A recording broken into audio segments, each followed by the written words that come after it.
so declares it. May I have a motion So moved. and a second Second. and a roll call? Aye. Aye. Aye. Aye. And I am an aye, and we will adjourn to executive session at 6:31.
So, There we go. Okay. Thank you, everyone. We are back from executive Keep moving, session. but do that. I'll call the meeting to order at 6:34. Resuming open session at 6:40. What time is that? 3? Oh, excuse me, 6:43. Oh, my God, there was a shadow. So sorry, I can tell time. At 6:43, this meeting will be broadcasted on Channel 22, as well as live streamed and recorded to the Monomoy Regional School Committee YouTube channel. Thank you, everyone. Next item on the agenda is public comment. Speakers are limited to 3 minutes. Additional time at the discretion of the chair. Is there anyone here for public comment? Seeing none. Next item on the agenda is the approval of the minutes from the October 20th, 2022 meeting. Do I have a motion? So moved. And a second? Second. Any discussion or questions? All in favor? aye. Opposed? Abstentions? Motion carries. First item on the agenda this evening is the senior class trip to Washington, D.C. Is a proposal which will be presented by, I believe, Karen Manning, who is coming in as we speak.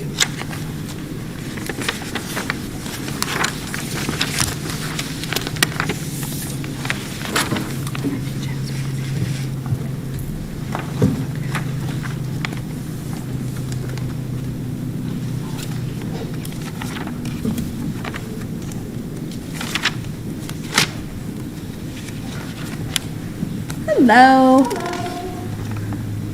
How are you tonight? Good, how are you? Good. Whenever you're settled, just come on up to the podium, just introduce yourself.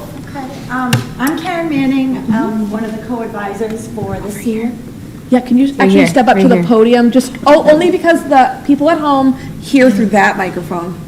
Hi, I'm Karen Manning. I'm one of the co-advisors for the class of 2023. Hi, Jasmine St. John, the other co-advisor for class of 2023. And the first thing we would like to present to you is the proposal for the senior trip. Excellent. Okay, so, do you want these slides? So, we did go through a formal decision-making process with all of the seniors. We had class meetings during the school day, we did a lot of Google Forms, collected a lot of data, we had discussions with past advisors, particularly Jackie Corrigan, the advisor for class of 2023, and we researched options before we decided on something as a class. And so, the class vote was for Washington, D.C. The advisors and officers selected Adventure Travel as the best option. We're using the same company and the same representative that Jackie Corrigan used last year for the class of 22 when they went to New York City. So she's experienced with us, in our student population. We have a lot of fundraising options for any kids that might feel like that is not within their budget. There's been excellent communication with the representatives. We have an itinerary, transportation, security, and pricing that were all very transparent from the beginning.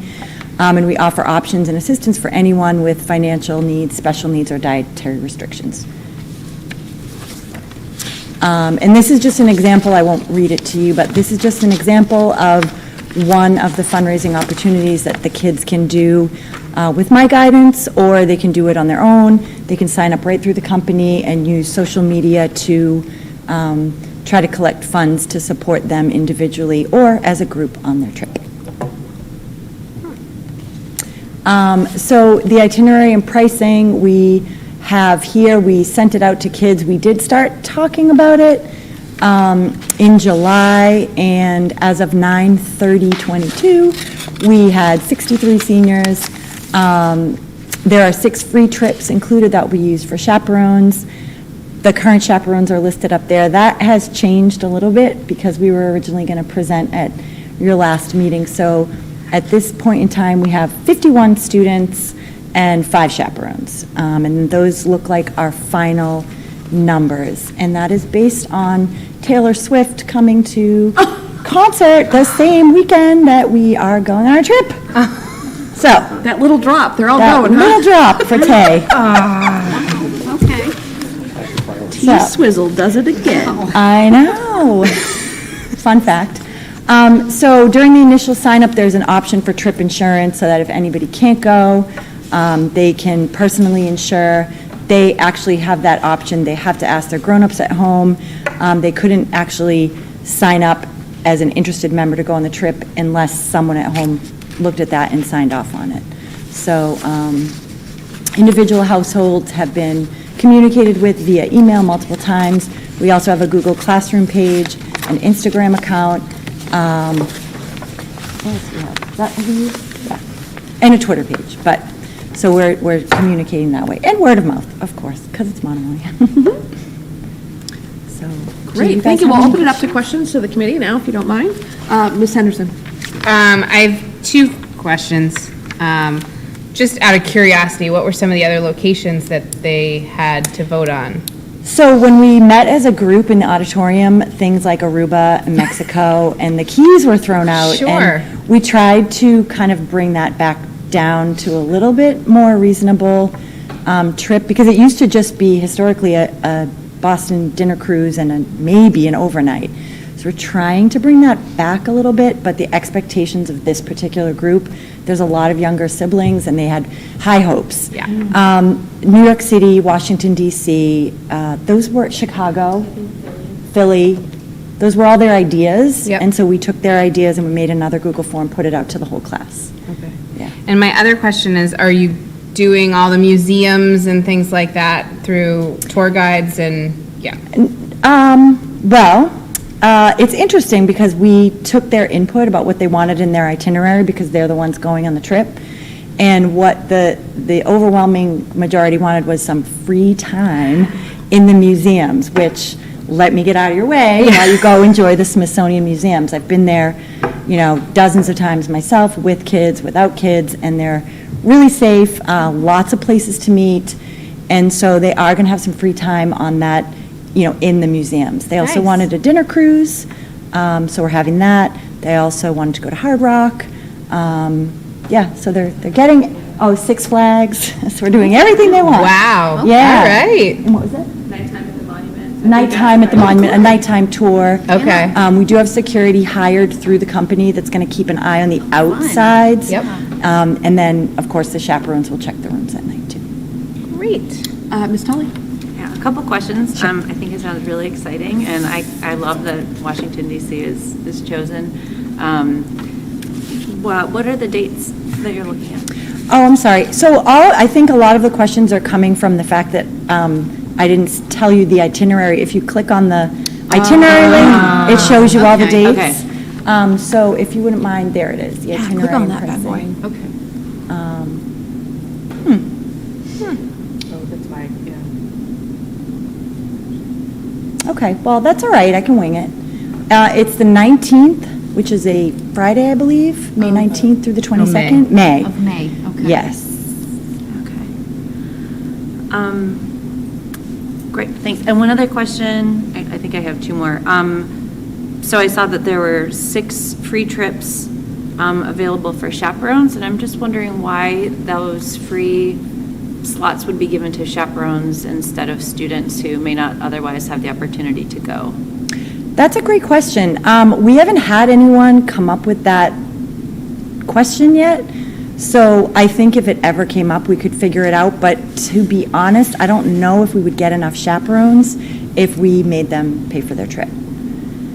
Would it be worth asking the chaperones who are already signed up if they might consider or be willing to I will relinquish definitely that ask. privilege to another student? Mm-hmm. Yeah, I can ask, and then we would have to figure out, the fairest way to give a trip to someone. Mm-hmm. Yeah, I'm not sure how all that would work out. And historically, the chaperones have gone free. Mm-hmm. So the people who are volunteering, they're volunteering, their weekend and their time and their chaperone abilities to go on the trip for the kids. So, yeah, I can ask, but then I'm not sure how that would all play out. Do you know what I mean? Yeah, that might be an interesting thing is there like a student advisory committee that's part of the planning of the trip, or?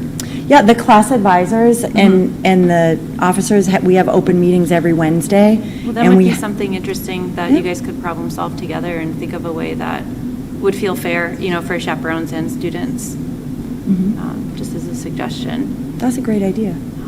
And then one other question related to sort of accessibility and availability is regarding fundraising, is the Lighthouse Fund, are those funds available for this particular trip for students? I don't know what that use? is. Michael McMillan?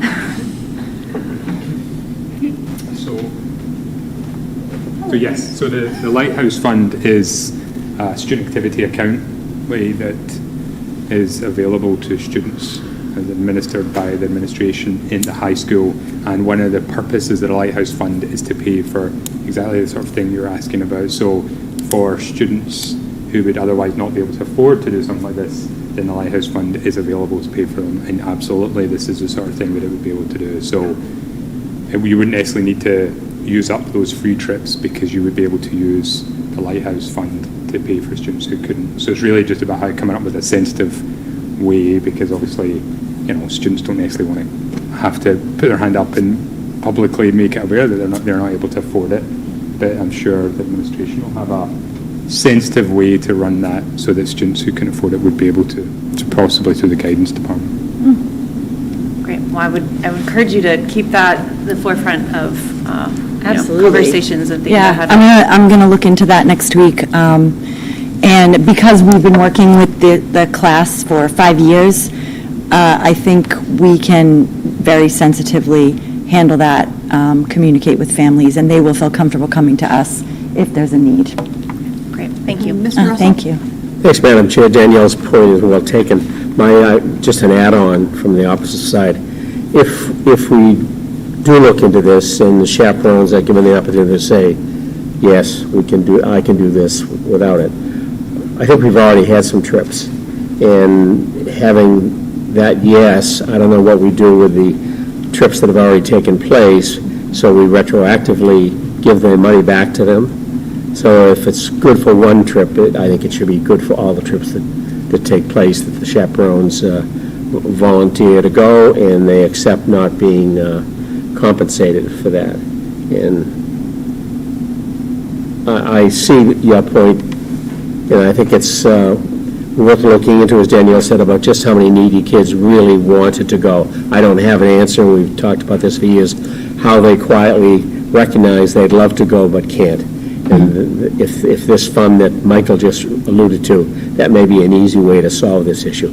Because I think that some chaperones, obviously, they're working 24 hours a day, and there is something to be said for saying, hey, thanks for coming, and here's why for years we've allowed you to go, and we picked up the tab, or someone has.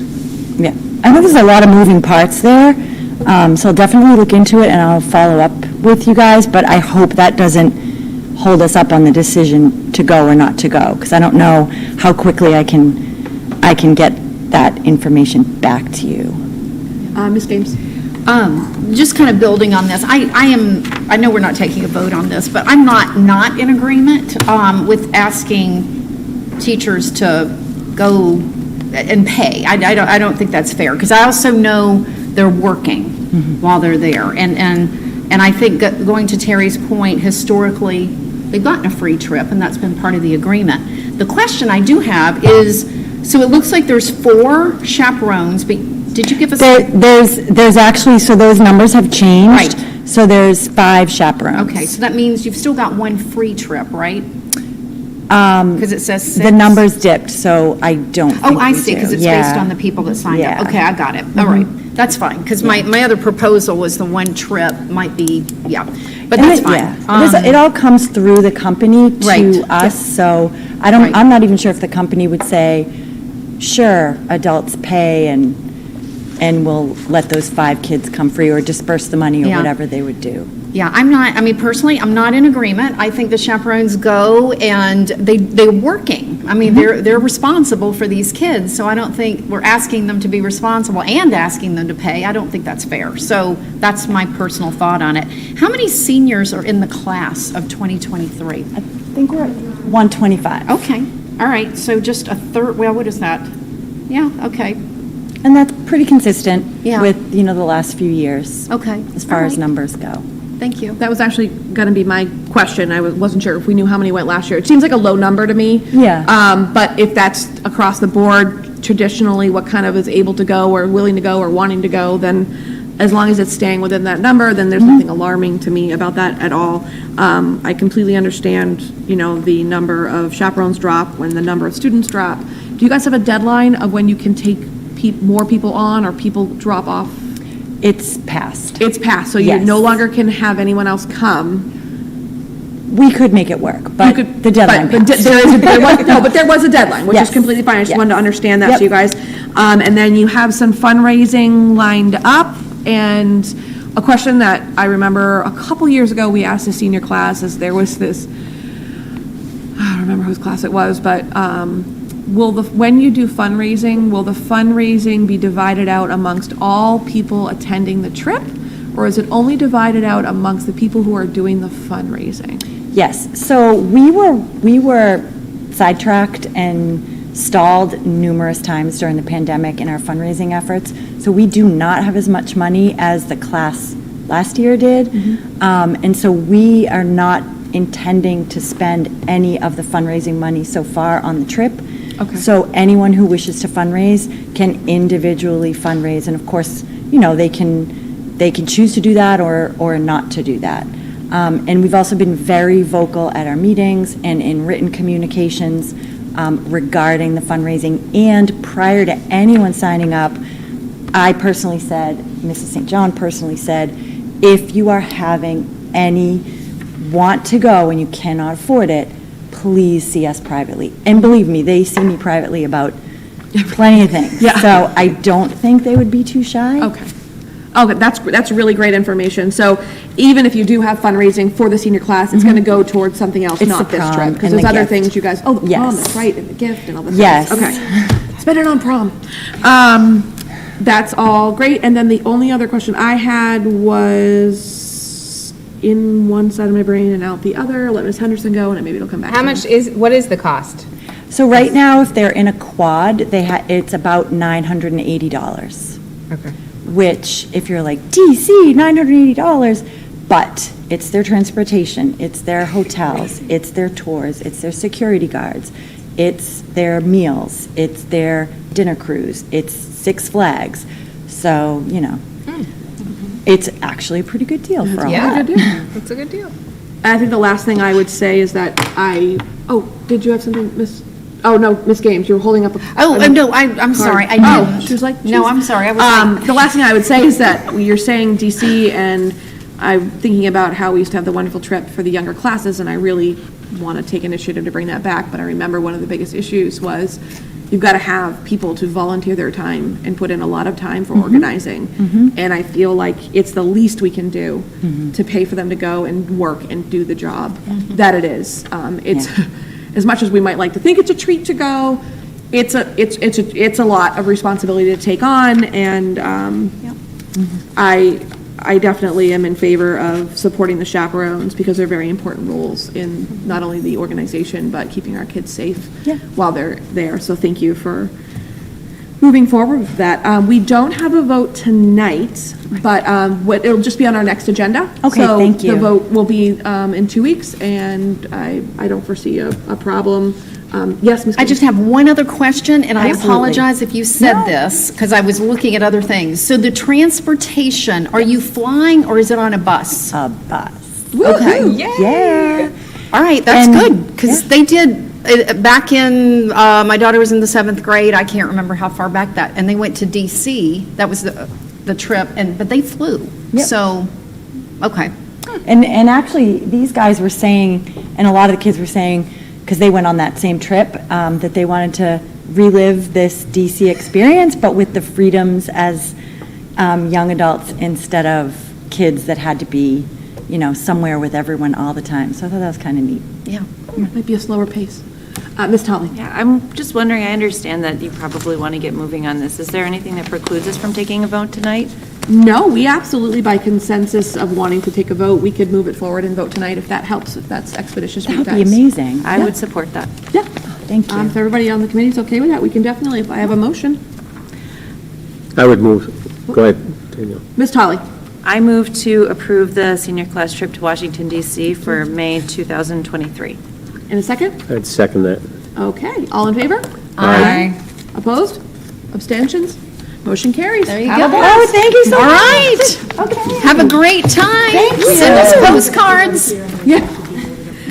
All right, and then next up is Open Campus Pilot Program. Same group, different time. Class of 2023. Who's coming to the podium? Just start with your name and then.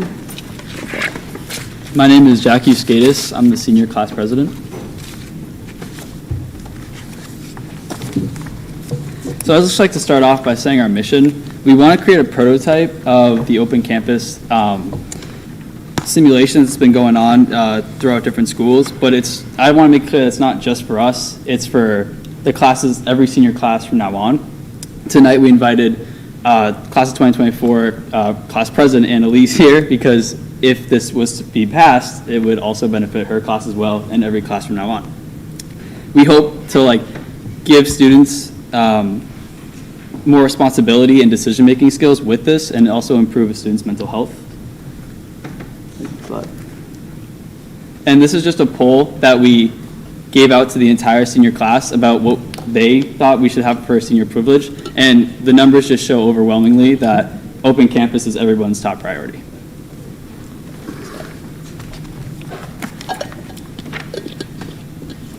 Hi, everyone. I'm Allison. I'm the media secretary for the class of 23, and the first high school we wanted to talk about that has been providing this privilege is Bancroft High School in Worcester, Massachusetts.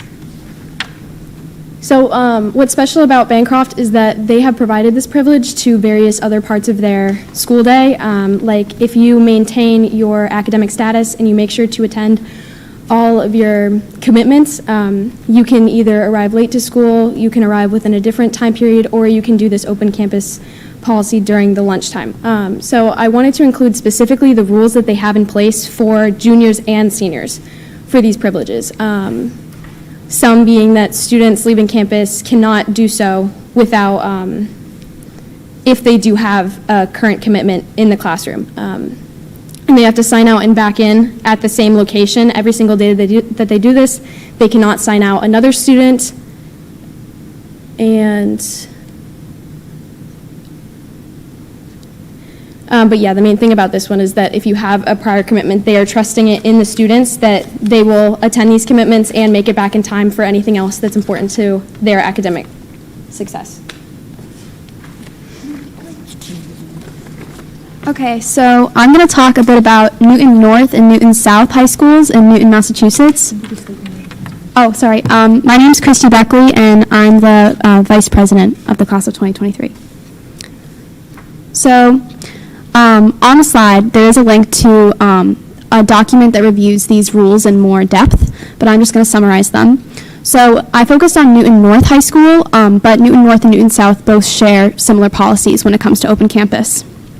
So number one, students have to be in a good academic standing, and they define this by having grades of C- or higher. So students can't be failing a class. Also, it's provided for all second semester sophomores, and then all juniors, and then all seniors. They allow the students to leave for free blocks, so if they have a seminar or something like it, they're able to leave. Students are able to go to the cafeteria, the library, or leave school grounds, but they can't go anywhere else in the school, so they can't go to other classrooms or any other unauthorized areas. Students are also told to be respectful of the neighborhood. They're told to not congregate in yards or streets. And on the document, it actually lists specific streets that students probably shouldn't go to because, they're private areas.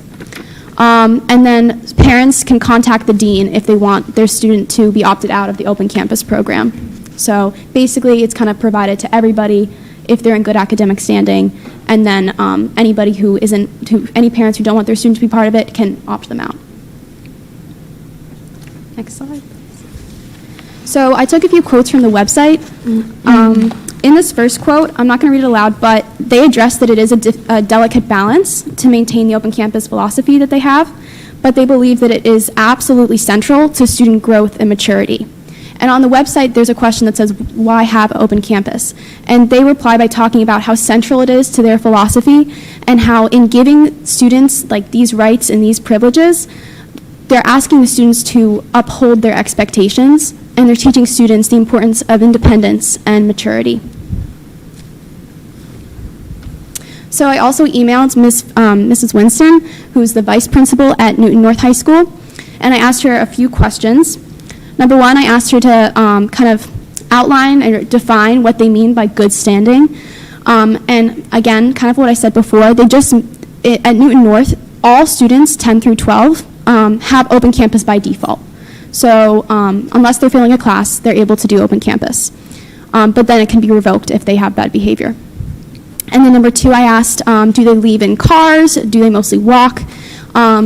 She said that they do both. They have lots of places within walking distance of their school, but they do have lots of students that do leave in their cars, and they are okay with that. And then I asked if they had any difficulties in the past. They did try to provide it for freshmen at the school, but freshmen were unable to meet those expectations because they were freshmen. So seniors, we would have the level of maturity and responsibility to meet those expectations. And she kind of talks about how it's a culture and it's central to the school. And now it's kind of in a maintenance phase. So they're not so concerned about, they haven't had many bad behavior issues with it. So we're hoping that this is what Monomoy could get to. And then we also asked, are there any specific litigations that they've taken surrounding the policy? Is there a release form? Is there some sort of waiver? And she actually said no, that parents could request that their child not have open campus, but other than that, there really is no kind of waiver. But we could do something differently if we wanted to. Next slide, please. I also asked if they keep track of the students who come and leave, and she said we don't. We would obviously probably want to do something different since it's our first year, but this kind of shows how much trust they hold in their students and how those students are able to meet that trust. If they didn't have to keep track of which students come and go, it shows that the students were responding in like respectful and positive ways to this program. Number 6, she says, do you think the policy has had I asked if it had a positive impact on the school environment, and she says that it absolutely did. It's an important part of their culture, and they're building trust, and then the students are living up to their expectations. So Newton North and Newton South really show a positive way that this could impact our school environment. Next slide, please. Hi, I'm Olivia Willis. I'm the senior class treasurer. So the next school we researched was Brookline High School. So this had similar qualifications as the other schools we researched. So you have to meet a GPA requirement. You also can't owe anything to the school. So if you have a book out, like that's overdue, you have to make sure that's back. You have to make sure if you need to be in a class at that time, then that is your most important thing. And you have to submit an application, the applications at this school is probably one of the most important compared to the other schools. You have to have a parent permission, and it has to be, you have to get permission from the dean as well after you submit the application.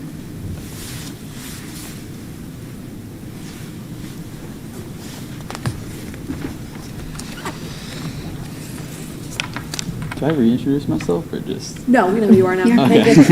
So I'm going to talk about Wayland High School. So they have very similar prerequisites for the open campus privilege pertaining to grades and attendance. One thing I really want to talk about, though, was the mental health aspect of the students. I had 2 cousins who struggle with their mental health who attended Wayland High School, and they said that being able to go home and just leave the school for about 10 minutes halfway through the day was refreshing, and it just helped them greatly get through the day. When they weren't able to leave, they felt cluttered and claustrophobic, and even though they struggled throughout their last year, they said that this privilege itself just helped them get through it because they were able to, even if they went home for like 10 minutes, it just changed the whole day, and they got to the rest of the day with a fresh and clear mind. But Wayland High School also has a minimum of 30 hours of community service that you must complete, parent, guardian approval as well.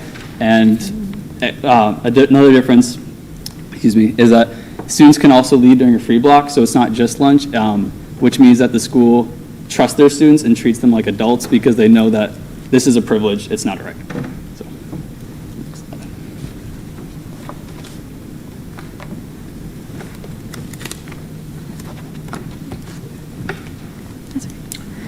Okay, so as Jack mentioned, mental health is one of the huge pros. Also, it would build an environment of trust, as we've talked about, between the faculty and the students. As Jack also mentioned, re-energizes students. I know that if I got to leave halfway through the day and then come back to class, I would definitely be much more focused on the last 2 blocks of the day, and I'm sure many other students would agree. And then also, if we provided some sort of academic logistic to it or community service logistic to it, like the previous example, that would provide incentive for positive behavior in Monomoy students. We could also collaborate with a local restaurant nearby, like the Seal. We could make some sort of senior menu or collaborate with them on some sort of event that takes place during that hour to help them generate business and support our local businesses. Another thing to consider is that in reality, our grade isn't that big, and the amount of students who would participate in open campus is manageable if the program is well organized and well thought out.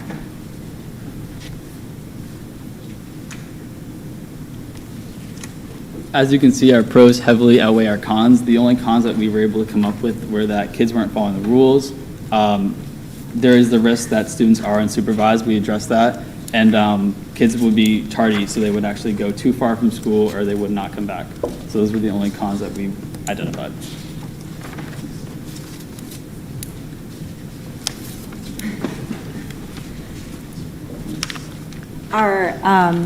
Our secretary couldn't be here, Lucy Mon, but this is what she put together. And this is to demonstrate some language around something that we already have in place at Monomoy, and that is the internship program. We currently have 60 to 80 students this year who leave Monomoy Regional High School for an internship program, and they come back. They don't get in trouble. And there's specific language that was developed in years past by Mr. Alexander, Miss Police, and now Sherry Armstrong to strengthen this program. There is language about liability, there's language about permission, there's language about expectations, there is grown-up at home sign-off information, and so you can see that we've made a copy of that to hand out to you. And this should be a live link, fingers crossed. Do you want to try to?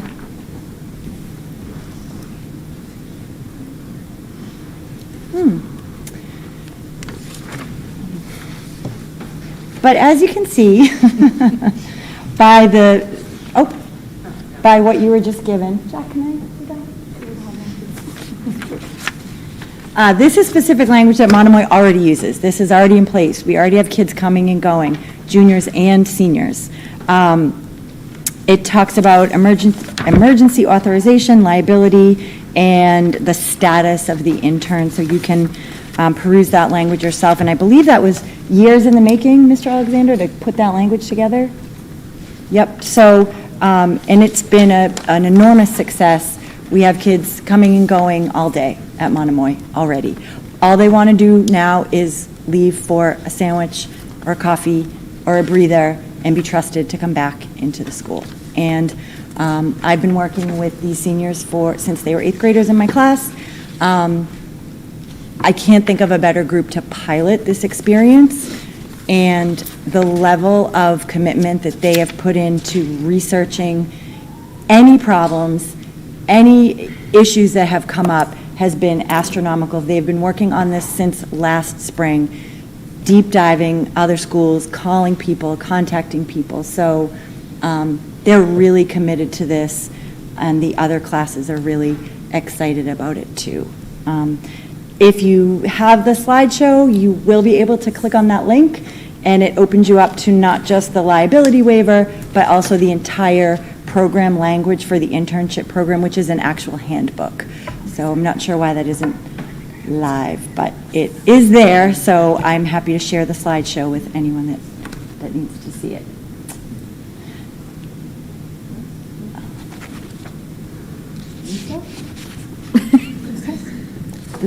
So the internship program is a great start for us, but obviously those students have committed to an internship, something they're interested in coming and going. So what's different about the social aspect? We would still require permission to participate. We would still require emergency authorization, liability, and status of the intern. Obviously that language can be changed and tailored to leaving for a more social reason than an internship reason. So certain things you saw in the other schools, like grades and behaviors and just meeting responsibilities, are really key to what we're looking for. And obviously, this has been on the table before, and we know it's not everyone's favorite thing to talk about, but in the interest of what the kids at the school want, that's why we're here today. So we are just really asking for a chance, and we're definitely willing to work with whatever you want to kind of throw at us to put in there for constraints or restrictions or permissions. We're willing to kind of try that. These are your leaders, and they're trying to leave the school a better place than they found it, and that's what a good leader does. Next slide. Still me? Okay.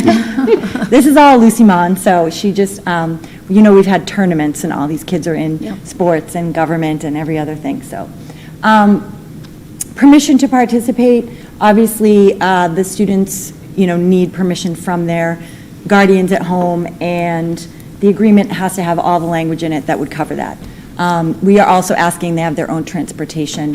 One of the interesting things that sort of comes up about transportation is, and you guys can attest to this fact, these are all student athletes as well, and they have been asked multiple times over many years to drive younger students or students that don't have transportation to and from games. As far as It's just, you can only drive yourself, but we have been asked to. Yeah, they have been asked to drive other kids. And I know that's a common thing at schools with transportation shortages, so that's just an interesting piece of the transportation. So are kids that don't have their own transportation excluded from this? Not necessarily, and some kids might choose not to leave anyway, but, next slide. Emergency authorization, same as if your child got sick or hurt at school.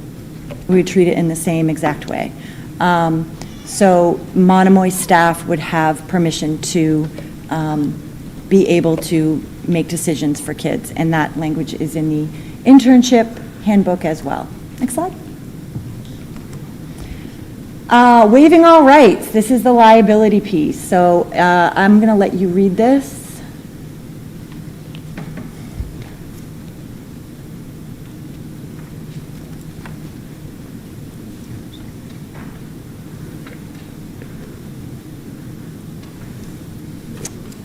And this, again, this language is in the internship program. All students sign off on it. So, coming back and, coming at the school or at individuals is taken care of in that language. Next slide. Status of the intern. So you can read this to yourself as well. This is, again, language that's already in the internship program.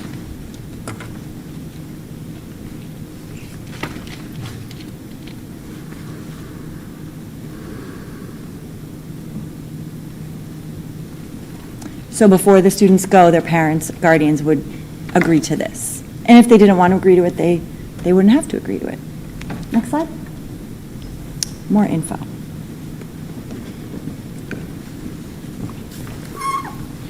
So we'd like to talk a little bit more about the Monomoy policies already in place. The first one being Jossam Hour. This was a big thing for Monomoy. It still is. It's a big opportunity for students to have a little bit more time to themselves, and obviously we're trying to utilize this to allow our students to go home. I took a little piece from the handbook, if you guys would like to look at that, about Jossam Hour. The main takeaway from this is that the whole point of Jossam Hour is individual improvement and giving them more responsibility to do what they need to in order to get a higher academic grade or academic standing. And the one piece I want you guys to notice is the summary of the goals of Jossam Hour. The top of the list is to increase opportunities to support all learners. And that, for some of us, would mean having the opportunity to step outside of the learning environment and take a little bit time throughout the day to have a breather, embrace this opportunity for our mental health, and also to just have this opportunity to make our own decisions and come back to school with teachers entrusting us with that responsibility. Additional to this, what Ms. Manning has already said, Monomoy Athletics, we can all attest that starting a little bit over a year ago, we started being told that there may not be transportation for all of us to athletic events, and students who could drive were entrusted to do so. That cannot be found in the handbook, but we have verbally been told that we can drive ourselves and no one else to these events. This could mean leaving in the middle of the school day and being responsible for getting to an event by a certain time.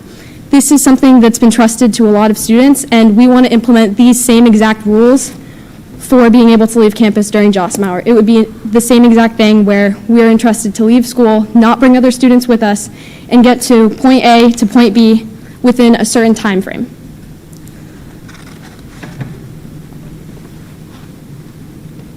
So I'm going to talk a bit about Portrait of a Graduate.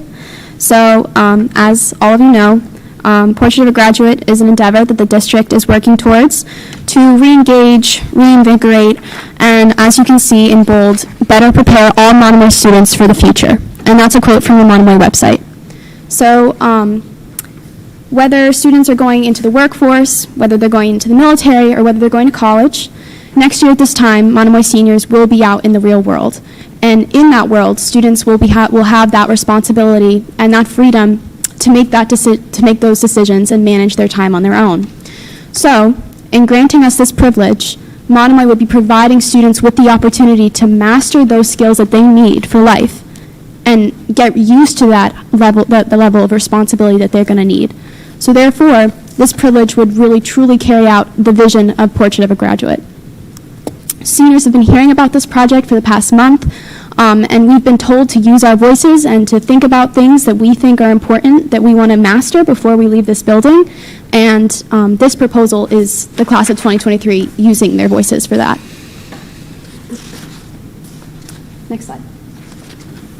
So some possible areas of concern and how we would address those concerns. So number one, students not returning to school or coming tardy or not really respecting the responsibility that they've been granted. So if that were the case, obviously the privilege would be revoked from that student, and we could set a certain amount of violations or infractions for that student to make before that privilege is revoked. But that could easily be fixed by just revoking the privilege.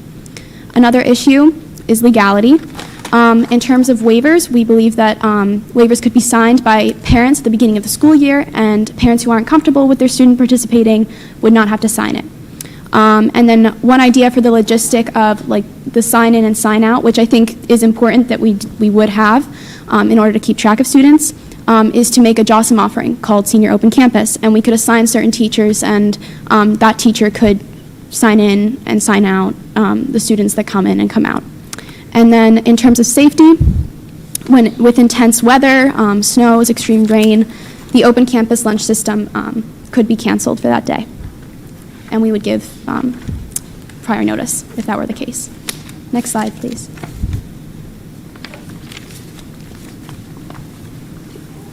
So we came up with a simple outline of the proposal. So students would have to fit certain requirements. So they would have to have good standing in school, good attendance, and not scheduled for another JOSM with a teacher.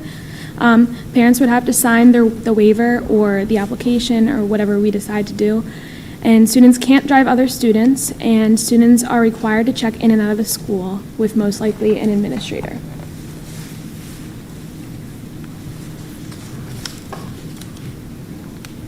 Okay, that's all. Thank you. We had questions. Sorry, I know it's been really long. Thank you for listening.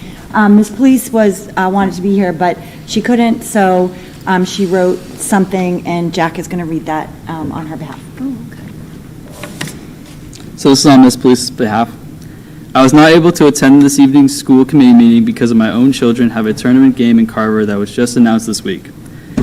First, I would like to commend our students who have worked for 2 years on this project. Additionally, I would like to thank MRHS teachers Karen Manning and Joe Nystrom for providing our students with guidance and support through this process.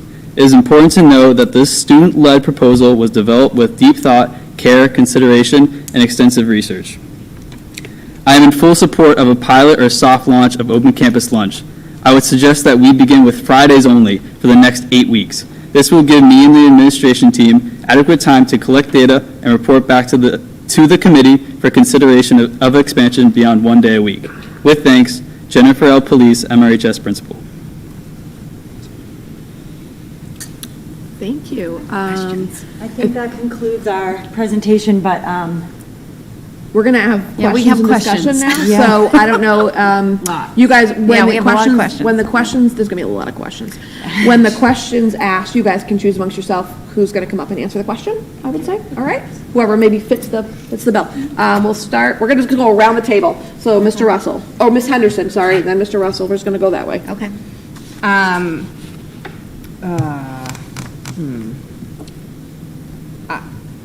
So I guess one of my biggest questions is like the policy or, the application, and is that something that I mean, I know you want to use some of the language from the internship, but have you started to draft an actual application, or have you looked into policies around this? I guess.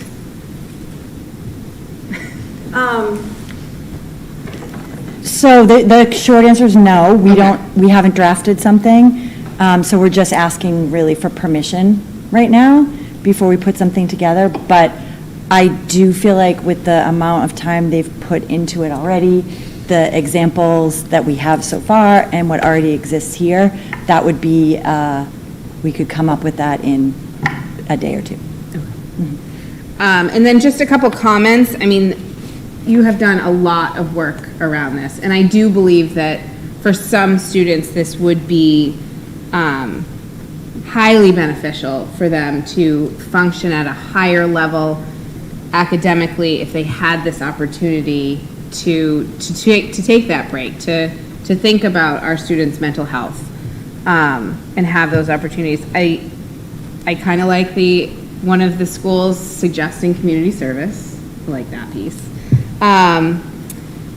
And one of my questions was, how does the administration feel about it? I think Jen's statement says it all. And I do really like her soft opening, or kind of a scaffolded way into this. Almost kind of like you have to prove yourselves, for this privilege. And then my one big question is, if we're letting if we think about, some sort of connection with a community restaurant or store or something like that, the students can't drive students. I understand it, but I don't know how it would be regulated. So, if the kids are off their if they're all going to the same place, I don't know. It's just one of my thoughts. Yeah, I actually agree with you. That's in there. Yeah. But I don't think that's something that is a sticking point necessarily. If kids are off their JOL and they're allowed to drive someone, I think they're going to be on their own. They should be allowed to drive someone else in their car. Yeah. So I didn't want to bring up this part, but my son goes to Sturgis and he's had open campus lunch since he was in 9th grade. In 9th grade, they couldn't cross the street and they would all rent a Cumbies and get Cokes and Pop Rocks and sugar and junk food. And now they just leave when they need to. And sometimes they go and pick up things for a fundraiser. Sometimes they go and do a beach cleanup. Sometimes they go and eat lunch alone because they just need to decompress. So I love the community service piece, and that is something that we would love to see if we can get past the pilot stage. 9th and 10th graders participate in a community service program, even do community service at the school in order to qualify for this junior year or senior year once they can. So we actually talked about that. We loved that part because kids are always looking for community service to do too. So. And then my just final plug is that I do think it should be application. I think that, between families and administration, I think it needs to be approved that these kids are a part of this. So I think that's it. Mr. Russell? Thank you. Excuse me. Thank you, Madam Chair. We always like to start off with commendations and then have a however. Great job, all of you. I was not aware for the past month or two you guys have been tackling a program that would allow us to say yes to, and you joined the schools you mentioned to us. Saying that, I have some initial thoughts that may have been allowed to be convinced as I dwell on this, but in no special order. I tried to pay attention, but when you involve parents to say permission, yes or no. That's a good thing, of course. On the other hand, it's not that good a thing for the school authorities to say, yes, it's okay for her, but we'll have to watch you because your mom and dad said no. Secondly, Jocelyn. I've been here for a few years, so I saw the development, the proposal, changes, no changes, staff reception to Jocelyn or not.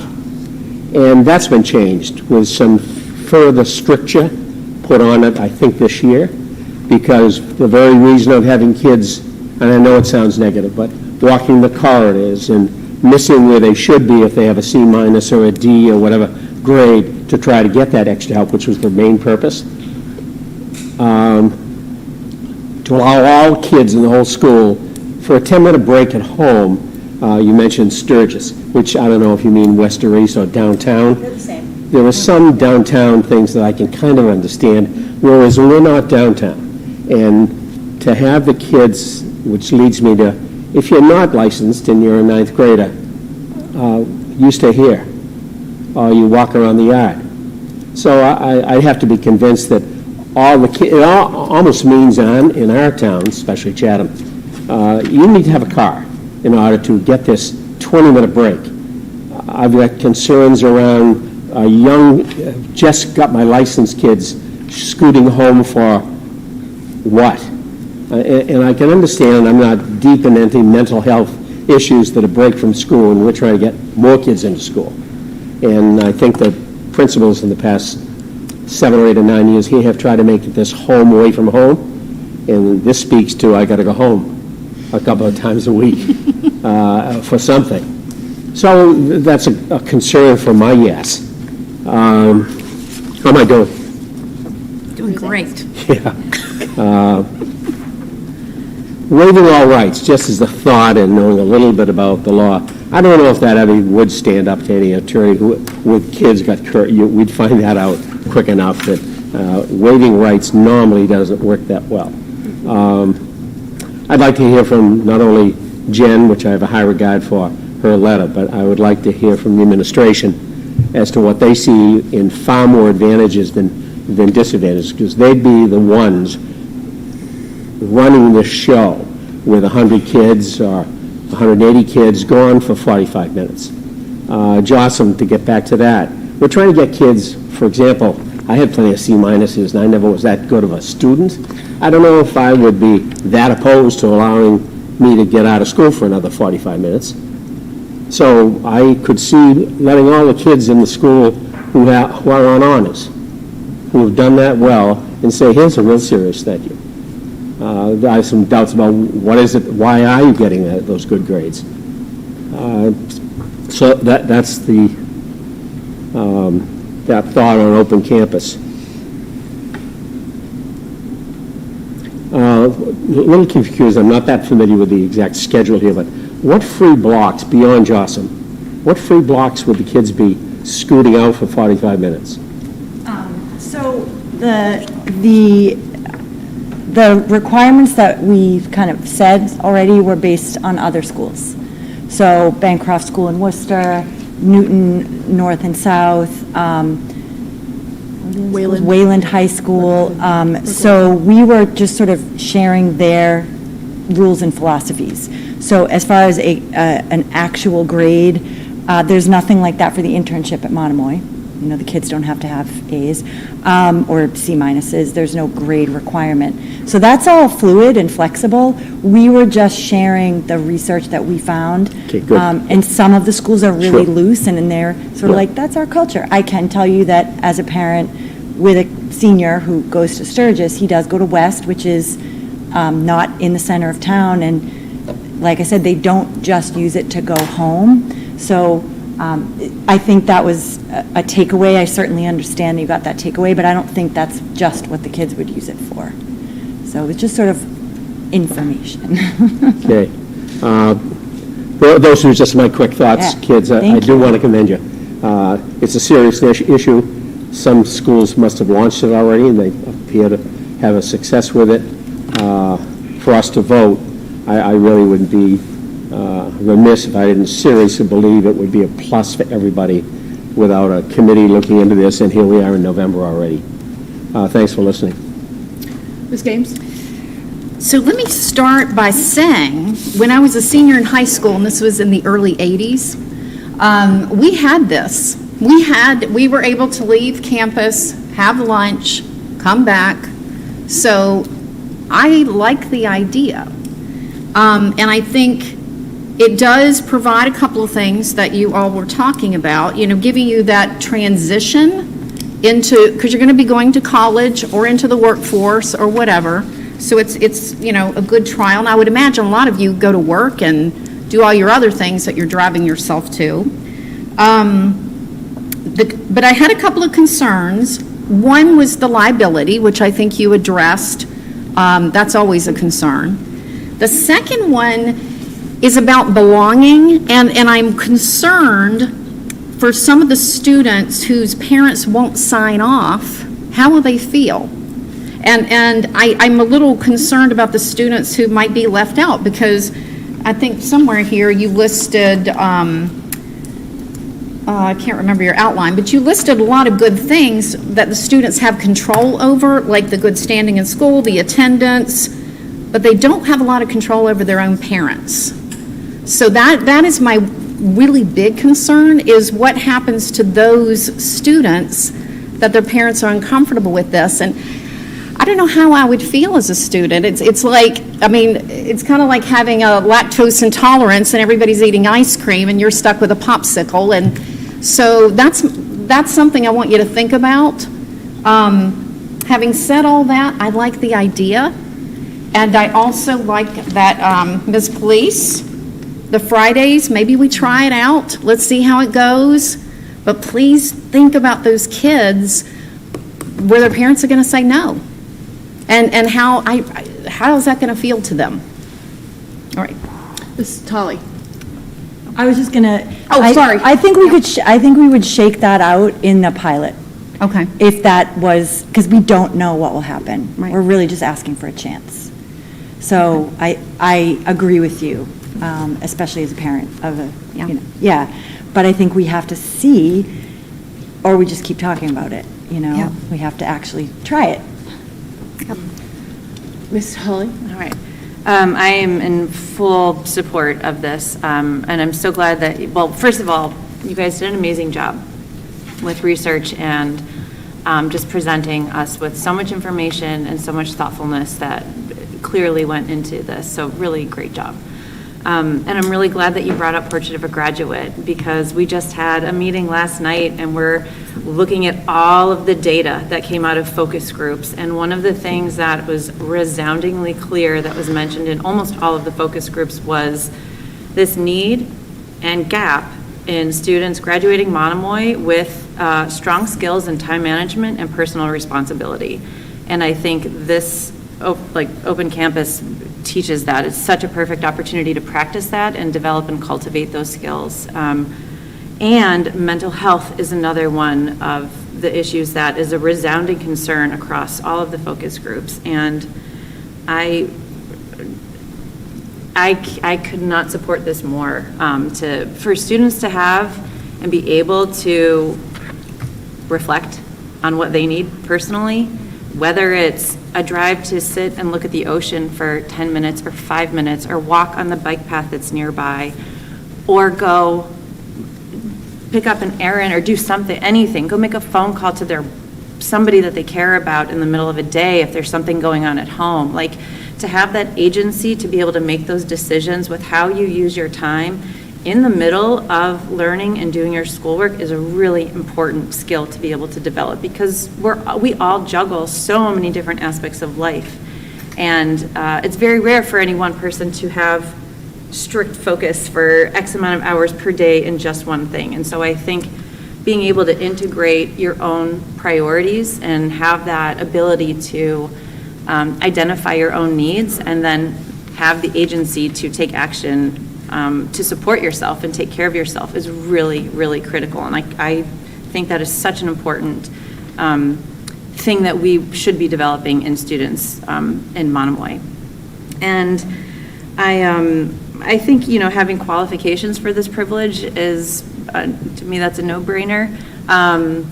I think to your point, Tina, I hear the concern about, what happens if a parent doesn't sign off, but, that happens across so many things. Like, there are always instances where X amount of students can do one thing, but, my parent won't let me. And that, I think, is just a natural sort of tension that happens at this age. It's that individuation, it's that responsibility, it's the parents letting go and the kids needing more freedom, and that, it's messy, I think, for every family to go through that, and I think that's a very natural thing, so I'm not concerned about that. And I think, recognizing that the pilot program, I think that's a really wise way to roll this out, and seeing, work out all the little kinks and, see what we learn from it. I think that's a really smart idea. I would love to see this privilege, just be embedded and develop this privilege in the Monomoy culture. I think it's just a win-win-win all around. I'm also curious if there are any other high schools on the Cape that have open campuses. I think DY had it for a little bit. Yeah, DY did have it for a little bit, and then I know that it comes up at Nauset, but I think it's an idea and people want it, but they don't do the work, like these guys are just too much. They're so good. But Sturgis has it, and, that's the only one. It's a public high school, so. Can I add one other thing? I think, as far as legality, waiver, all that stuff, I imagine, this would be a policy that would be appropriate for the subcommittee to look at and run it through district council and make sure that all of our I's and T's are dotted and crossed and all that stuff. So I'm not concerned about that as well. Dr. Carpenter? I'll defer to you first. No, it's okay. So first of all, great presentation, and I'll preface this with I had the privilege of managing an open campus that I think many of these that you brought up were based on for 13 years. I actually fully support the concept, and you can imagine being an administrator in a building that had an open campus for 13 years. I've also seen 13 years worth of spots when it can go wrong, but I think it can go right so much more than the occasional that it can go wrong. And I think when I look at that concept of portrait of the graduate and what we want to develop in students, that you want to build a school culture where you sort of expect that teenagers will live up to the best expectations. And we also know that we all sometimes may make mistakes, so over the years, you can imagine 13 years, I've seen underclassmen jump in cars with upperclassmen and go off campus when they shouldn't, and you're dealing with that. I have had situations where our teenagers have left campus and under one state of mind, let's say, and came back impaired. And I've seen situations where we've had kids that left campus and got in bad accidents. So you have these infrequent things that happen, but I do think that I think there's a lot of good that can come from it. I also think that there's some logistical challenges. I think there's a lot of logistical challenges to kind of work through. I think one of them is just the reality that many of our seniors are 18. And at 18, they don't need their parents' permission on this. And as a parent, just because my 18-year-old legally can sign themselves out, I do have qualms. I would oftentimes remind both Rory and Darby, it's like you may decide that you're going to drive to Chick-fil-A or something like that, but it's my car. And I think we've got to work through some of the reality that the teenager might want something. The individual who owns the vehicle and is responsible for the liability occurring in the vehicle might be in a very different place with regard to that. And how do you legally get around that? I am concerned on the what if individuals don't have a vehicle? Where I was, if you were in good standing, you could go off with somebody else in their car. Again, there had to be a permission to that, because I do worry that you create, I would not, in my ideal world, would not want to see something that plays out where the haves can go off campus and the not haves are left here. And I think that's not the culture that I think I would want to see us embracing. Again, I'm somebody who's the mindset that let's assume that the best, that we trust that good decisions will be made. I do think we have to work through, and this is maybe, again, in the logistics piece with public safety, just on, who still's on a, junior operator's license, who's not, in terms of, in terms of that. I think we have to understand that, that speeding might happen and accidents might happen. And again, I think that's working with public safety. I would have that be one of those things, like, if you're heading off and you get the ticket, you lose your privilege. I do think, having spent 13 years with this, I think it's important to have somebody sign in and out with an adult.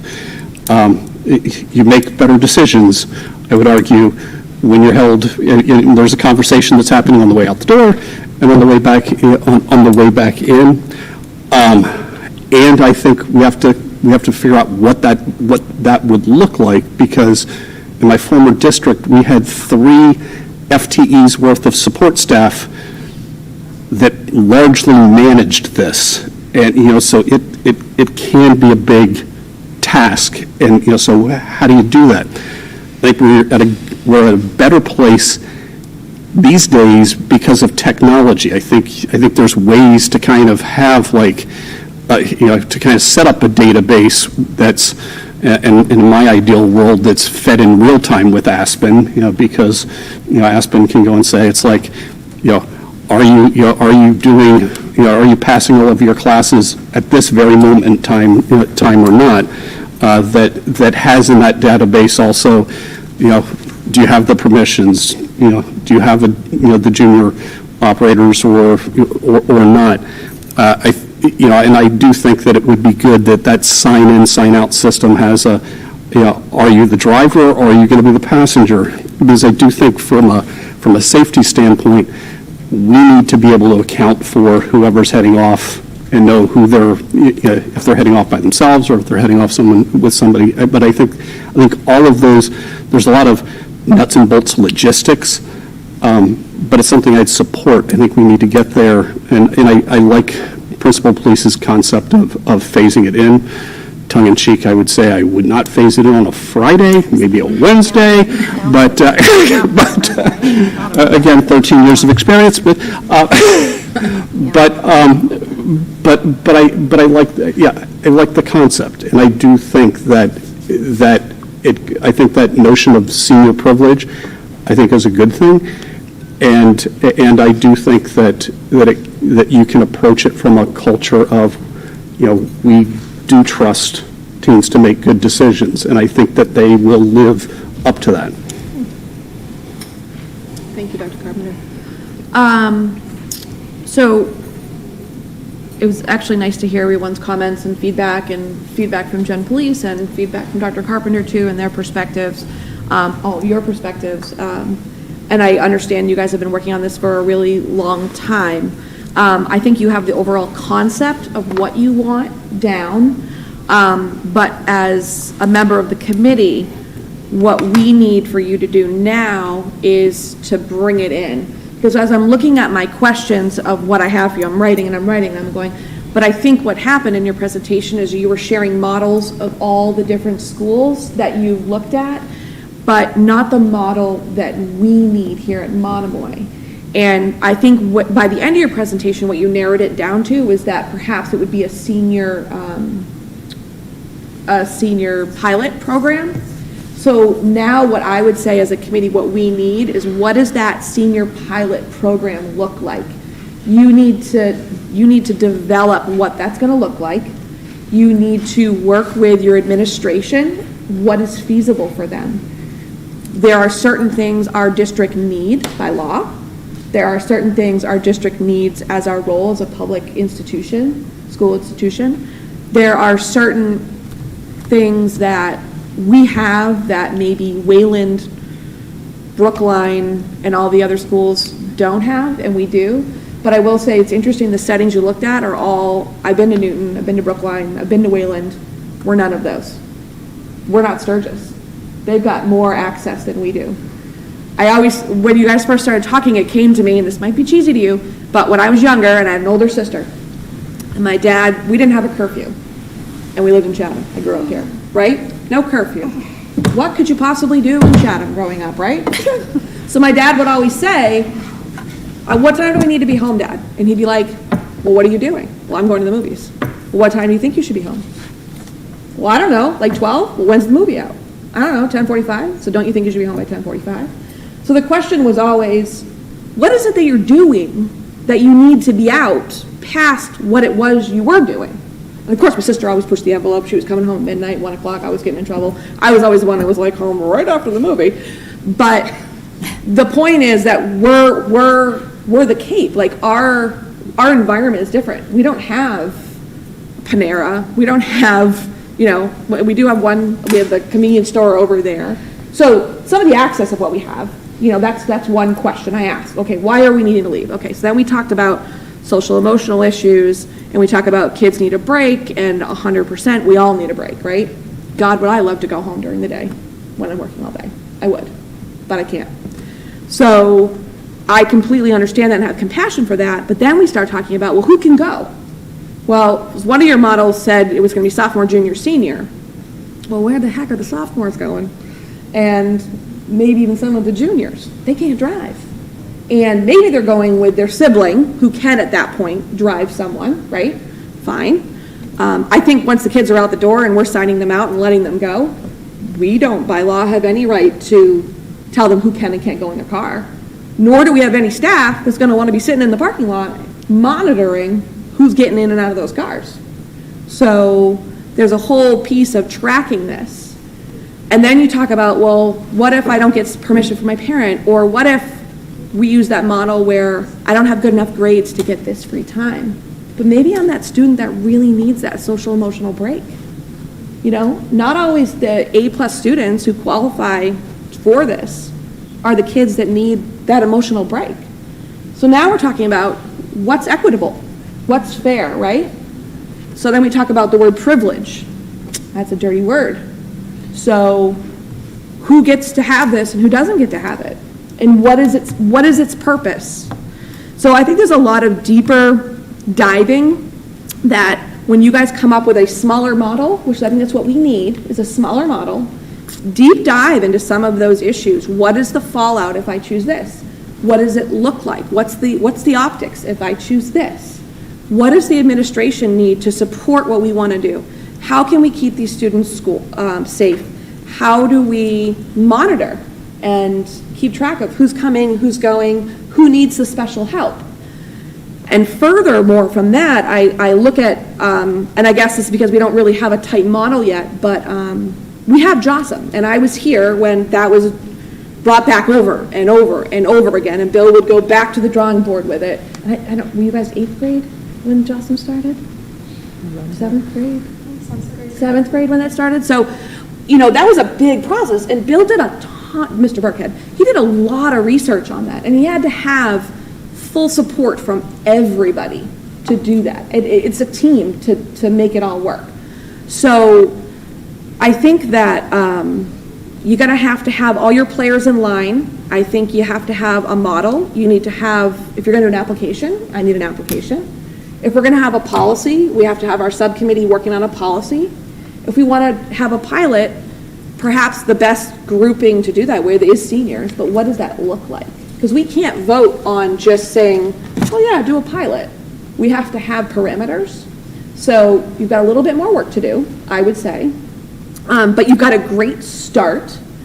And I guess one of the things I'm wondering is that we already have JOSM Hour where whether you're a good student or not a good student, yes, for half of that you're going to eat your lunch and the other half you're assigned to go see a teacher for academic support, or maybe you're an athlete and you use that other half to get your homework done or work on a project, or maybe you're in the gym or you're doing a club. If you have earned that spot, you already have that 45 minutes or whatever it is, where are we carving out in our schedule more free time beyond JOSM? Or is this within the JOSM hour that you're wanting to be able to leave campus? So you get a half hour or 45 minutes to leave campus, to go do whatever it is you're going to go do. And if that's what it looks like, then that, and you're all going, yeah, that's what we need. Okay, so your model is sounding like we're going to take JOSM hour, and we're going to have the ability to leave for that full hour. And we have to meet these parameters to leave during that time. Okay, so I don't know if that's helpful or not, but we need you to whittle it down, and we need strict bullet points, and you've got to meet with the players. You got to meet with Mr. Alexander. You got to meet with Jen Police. You've got to meet with Dr. Carpenter. You've got to talk about all of that and have it in a nice packet. Not nice, it can be an ugly package, I don't care, but you got to put it all together, give us something a little more narrowed down to look at so that we can go, okay, how does this look? Will it work? Is it effective? Do we have everybody on board? Can we support this? That's all I got for right now. I don't know who was up first. I think Ms. Games and then Danielle. Yeah, actually, thank you for that, Jackie, because it also, one of my questions that I wrote down, again, going back to the kids who their parents may say no, I would also ask you, thinking about the stakeholders, have you polled the families? I mean, where is that in the process? Because I would hate for you to do all this work, it'd be all beautiful, we say yes, and then we've got parents fill in the room really angry with us. So that's something to factor in to kind of get the buy-in from the families as well, because I feel, I don't want kids to feel like left out. I'm really concerned about that. So I would just add that to your research. Ms. Tully? Yeah. A couple thoughts. I think part of the, sort of narrowing the focus and sort of taking it to the next level could be connecting with the equity task force and making sure that you're looking at it in consultation with the group who is really focused on those questions of equity and how to ensure that this program would, how it aligns with those values. And then one question was just sort of spitballing and thinking out loud is, like, you did a survey for the class trip and a survey to see, gauge what students wanted for their senior privilege. I wonder if that question of parameters might be worthwhile putting it out there to the students to say, well, what do you think the, parameters should be? What do you think is a fair sort of set of requirements that, is reasonable to expect of each other and ourselves? And just sort of, again, it's that entrusting you all to be thoughtful and make decisions and expecting that you can, and that you can problem solve to make really good decisions about something that you care about. So that's just one thought to put out there. And then another question I have is related to JOSM. Can you go outside during JOSM? You can go to certain areas. The seniors have the courtyard that they can go to, and then there's tables outside the cafeteria, so they can go there. And I think these guys have been here all day and have had sports, and they've come back. And I'm just gonna take a leap, and we know that we have more work to do. And we know that I don't know all your concerns, but we know a lot of your concerns, and I can certainly say, oh, yes, yeah, but wait, you're saying we can keep looking and we can come back? And I think that's what we were aiming for today. So I'm their advisor, and I want to let them go home and eat dinner.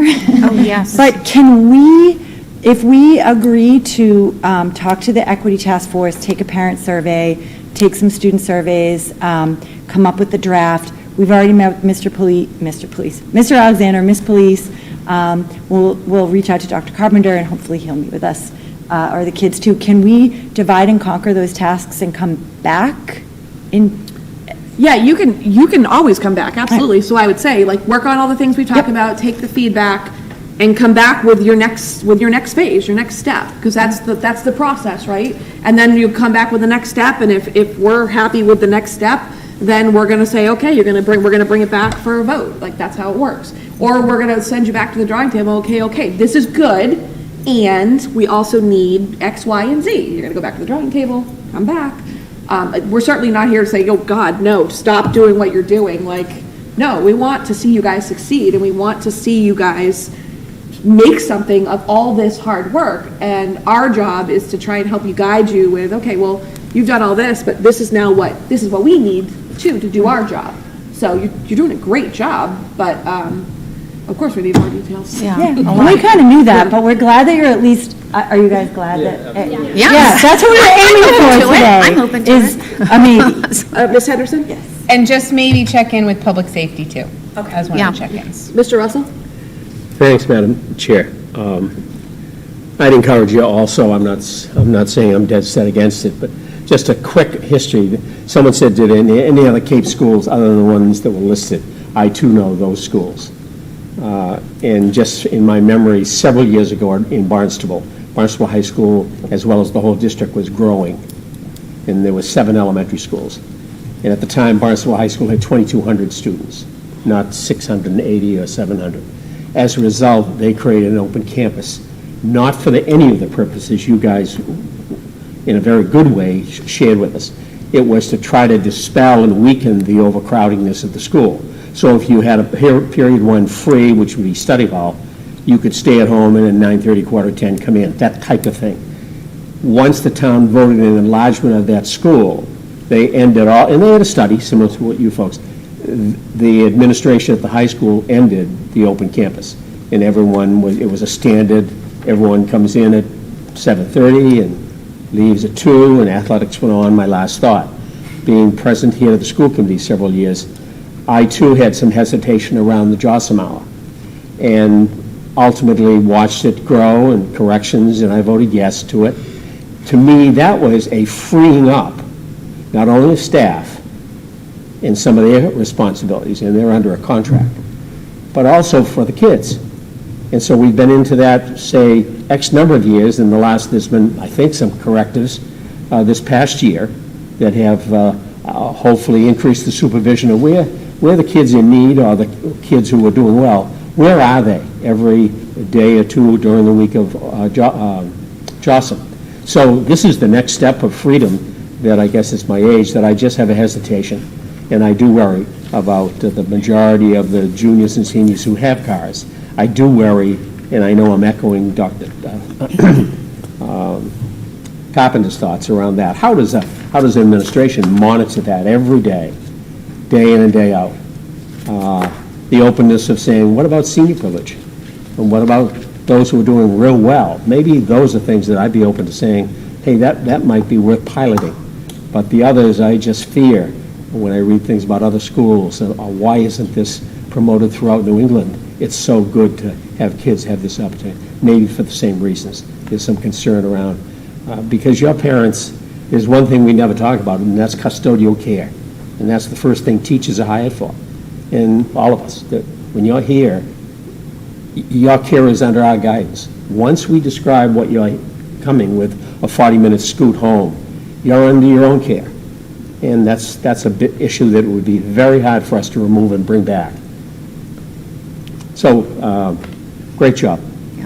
Ms. Games? Just one quick thing. We have 2 student representatives. Are you both juniors? I'm a senior. So I want to hear from these young, I know you want to get out tonight, and I don't know if we can hear really quickly their thoughts on this. Would that be okay, Madam Chair? Oh, yes. Okay. I know that Mrs. Tabasco had her hand raised, but I didn't. Okay. I said your name right too, just so you know. Yes, I did. All right, I have so many points that I'm going to take a step back for now because I know you guys will be coming back. And they want dinner. If they want dinner. No. Okay. Anyway, I'm very excited about this, seeing that this is an initiative that would continue once you guys leave, especially for me and Annalise and people like my sister going down this is a great thing. I'm incredibly impressed that there are people coming to ask for it. This was not something that was given when you guys were in school. You guys had it in school, it was given to you, but there's people coming to ask for it. So that kind of shows us the student body. And working here, working with the Equity Task Force, working with you all and Molly to be student voice, there is not a better student body that you could, pilot this on, that you can do a test run on, than the seniors or even the juniors in this school, because they are responsible, they are driven, they work hard, they know exactly what they're doing, and they're going to ask for it. Though they came in showing a bunch of models, that was to show you that it could be done by people like them. I believe that they would need guidance in making a very organized, clean proposal that you wish for, and I do know that these are seniors going into college. So if there are any questions whatsoever about who to get in contact with, what to write, what kind of forms to look at, those are questions that you are 100% free to ask any of the people in this room. Do not be afraid. We want to help you. That is all. Thank you. Ms. Graham? And just going off of what Christina said, I think everyone standing there in the support of, especially the class of 2023, I think it is an amazing class that to have this pilot work with. Like Christina said, all the students are, most of them are definitely responsible, and I think that it would be great to pilot with that, but definitely also reflect on the questions, because I do agree that there are some fine tuning of it, especially with liability, and is it deciding the concept of this is it a privilege and who has that access to that, because I do agree with that, but I think it's definitely it is a good class to practice that with, and if it has been seen to be effective at different schools, like the examples they given, I think we definitely should be something that they should try to implement and continue to work on. As a senior, that would be an amazing opportunity for a lot, and I think it does have its benefits of being able to take a break, and his Jostum is amazing, and it is very helpful for mental health and just student life at Monomoy, and I think that definitely is what makes Monomoy unique, and I think having that, being able to leave the school, that's another thing that can make Monomoy a different school from every other school and just further improve the school. Because the Jostum's amazing, but it still is in that school environment, and it definitely would benefit students to be able to take a break, be able to leave the campus and do what they would please, whether it's the examples going to the beach or just taking a walk or just stepping out of the school environment. But I think the students who have worked on this, it was a great job, and I know a lot of other students in the class of 2023 very excited about that, and I think it's a great proposal, and everything about it is amazing. Thank you, Ms. Graham. All right, Jostum 2.0, and you're off. Good luck. Thank you. Thank you guys very much. Thank you very much. On the agenda. Oh, thank you so much. Yep. Next up, Miss Cindy Gushy, National Education Support Professionals, SB Day.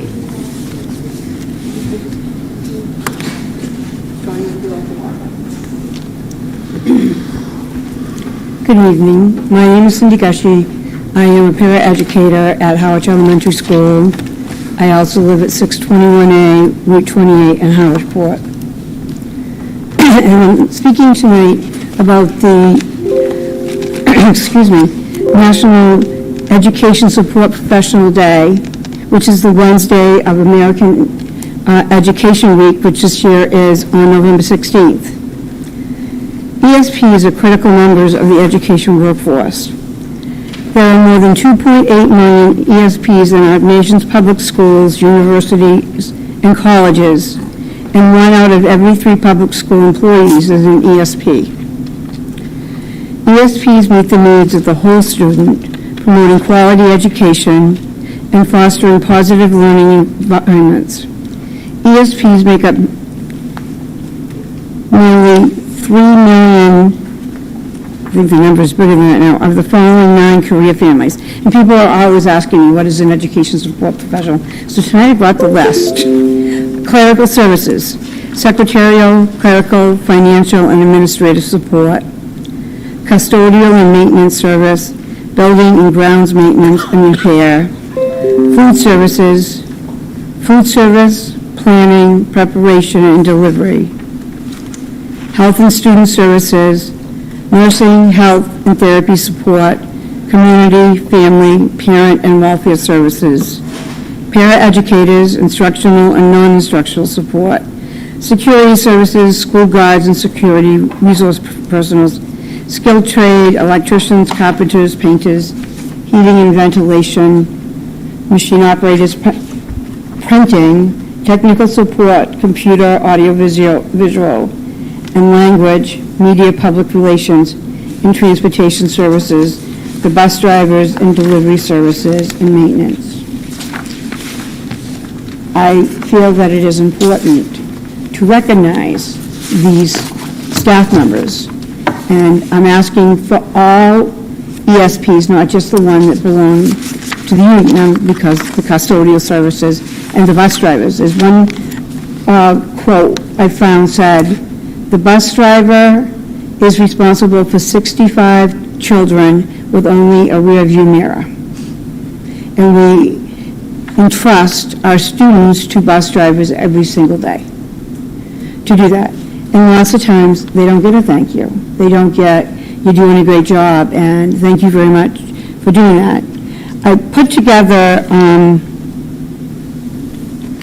a little handout for you that talks about National ESP Day and why it was developed. Also sent 2 copies of links that you can use to post with hashtags, and talked about some ways that you can say thank you.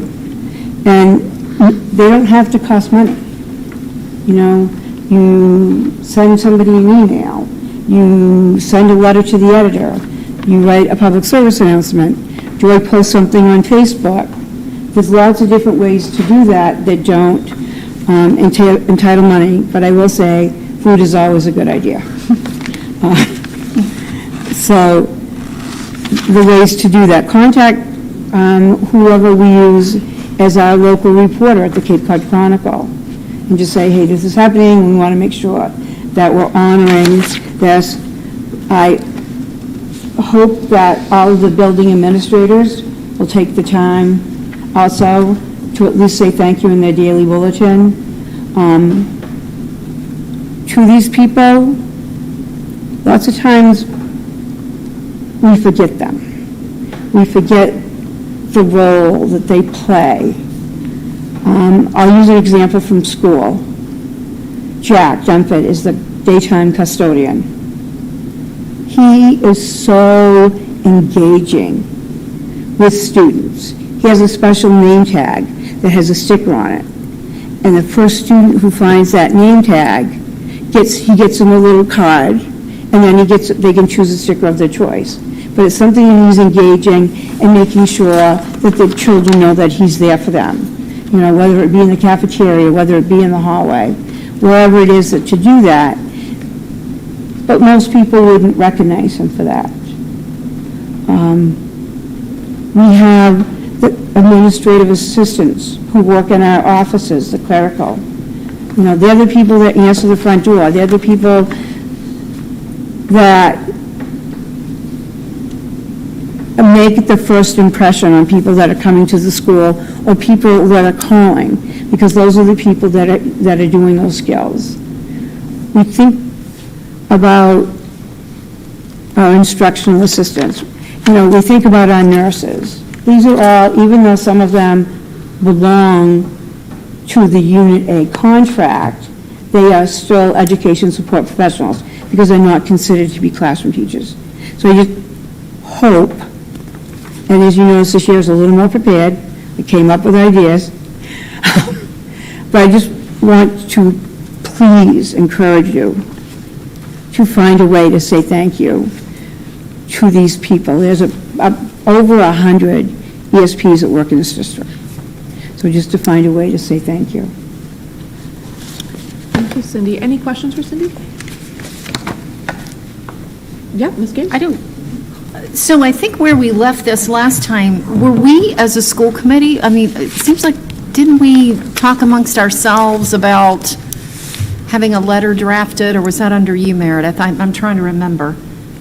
Yes, that was last year. What are you asking us to do specifically? Because I think, and I'm not charged with telling Joy what to do. That would have to come through the superintendent. But I think some of the ideas you've given us are very good. So I think specifically for the school committee, what would you like us to do? The reason I came up with a list is because last year, it was like later than, it was like a few days later than it is now, and you didn't have any idea to do. I think it is up to the school committee and Scott to decide to do that, whether it just be an email that's sent out on the morning of the 16th, saying, you know, from the Monomoy Regional School Committee, that goes out, you know, to, you know, those staff members, and could maybe, if you're doing that, then get a copy of it that was printed that could go to all of the bus drivers also, because the other people are going to be working in the schools. They all have school emails account, and I don't believe the bus drivers have school email accounts, because they do that. Whether it be Cindy, could we do something where we have Joy have just the banner, it says Happy Education Support Professionals Day, with a couple of the hashtags in it, you know, spreading kindness, and maybe list the people that are in our district that are defined as education support professionals? Because I think that's an important piece to understand who that actually encapsulates, you know? We do that already, perfect. No, not by name, but by job description? Okay, perfect, thank you very much. So and that's fine, and that's why I put that in there, because I knew that it was something easy to do. But it's also, if Joy posted on Facebook, then the community's also going to see it. Which is what she said she does. Yeah. And on Instagram, so that's perfect. Okay. So I just want to make sure that, Great, thank you very much. so just want to make sure it's done, and I gave you some ideas. I'm not going to tell you what to do. Yep. I was asked last year to provide suggestions, and I tried to do that, both that were easy to do and those that might be a little more costly, but.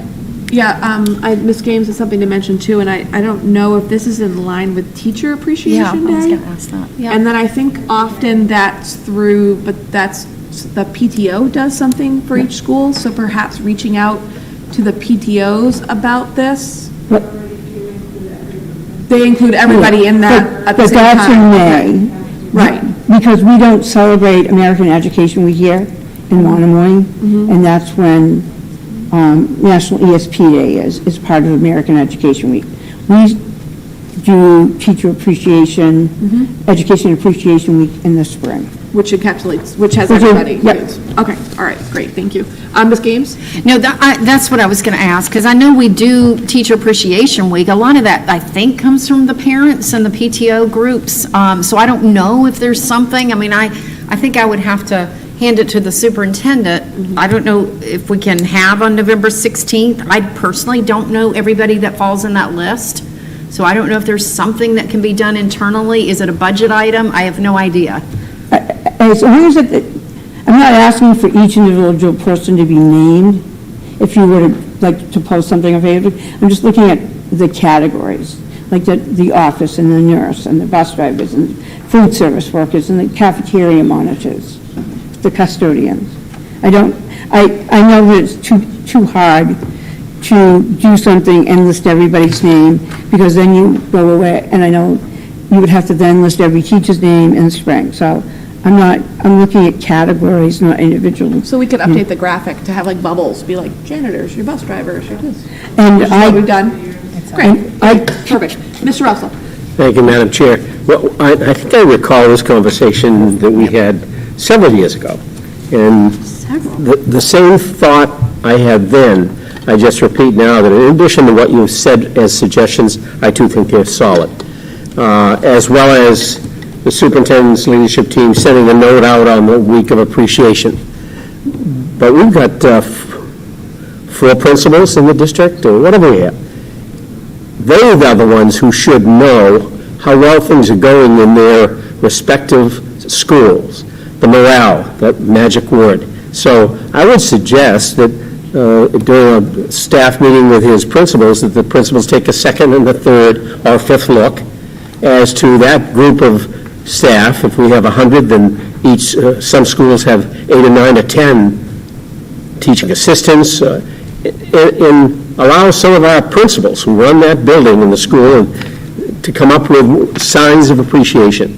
The school bus drivers, I think that's maybe a central office. What can we do to remind those folks that they really appreciate it? But I would just remember that along with everything else they have to do, the principals are the key leader in that school, and they should be, and I'm assuming they do, but it wouldn't hurt to continue to remind them of that, so. Ms. Tully? Yeah, I appreciate everything that's been said, and I think something that I'm hearing from you, or I'm picking up, is the impact it might have if the school committee, if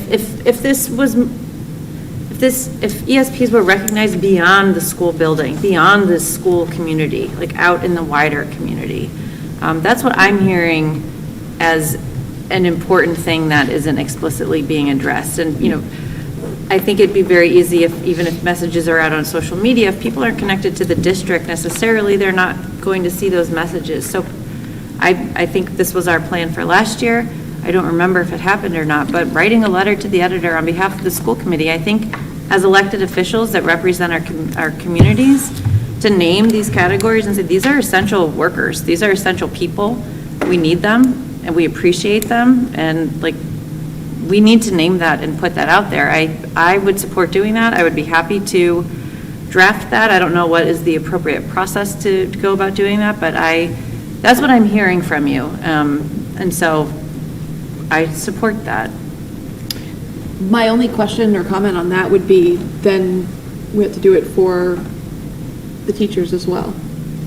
We can't just do it for one group and not the other, so it would become part of normal practice, I guess you would say, that becomes part of what we do. So for teacher appreciation, we're then putting a letter to the editor about that. What we do for one, we have to do for the other, so. We can definitely put it on the next agenda to talk about, well, actually, is that next meeting? It'll be after, okay. So I'm open to suggestions. Ms. Games? Oh, yeah, I was just going to say, because our next school committee meeting, I think, is November 17th. So Yes, that is the exactly. day after. So I Yep. think if we're going to do something, if Danielle's offering to draft it, Madam Chair, would you be willing to review it and sign it? You and the vice chair, you know, I think that's what I'm hearing. If that's what is that what you're looking for? I'm just looking for any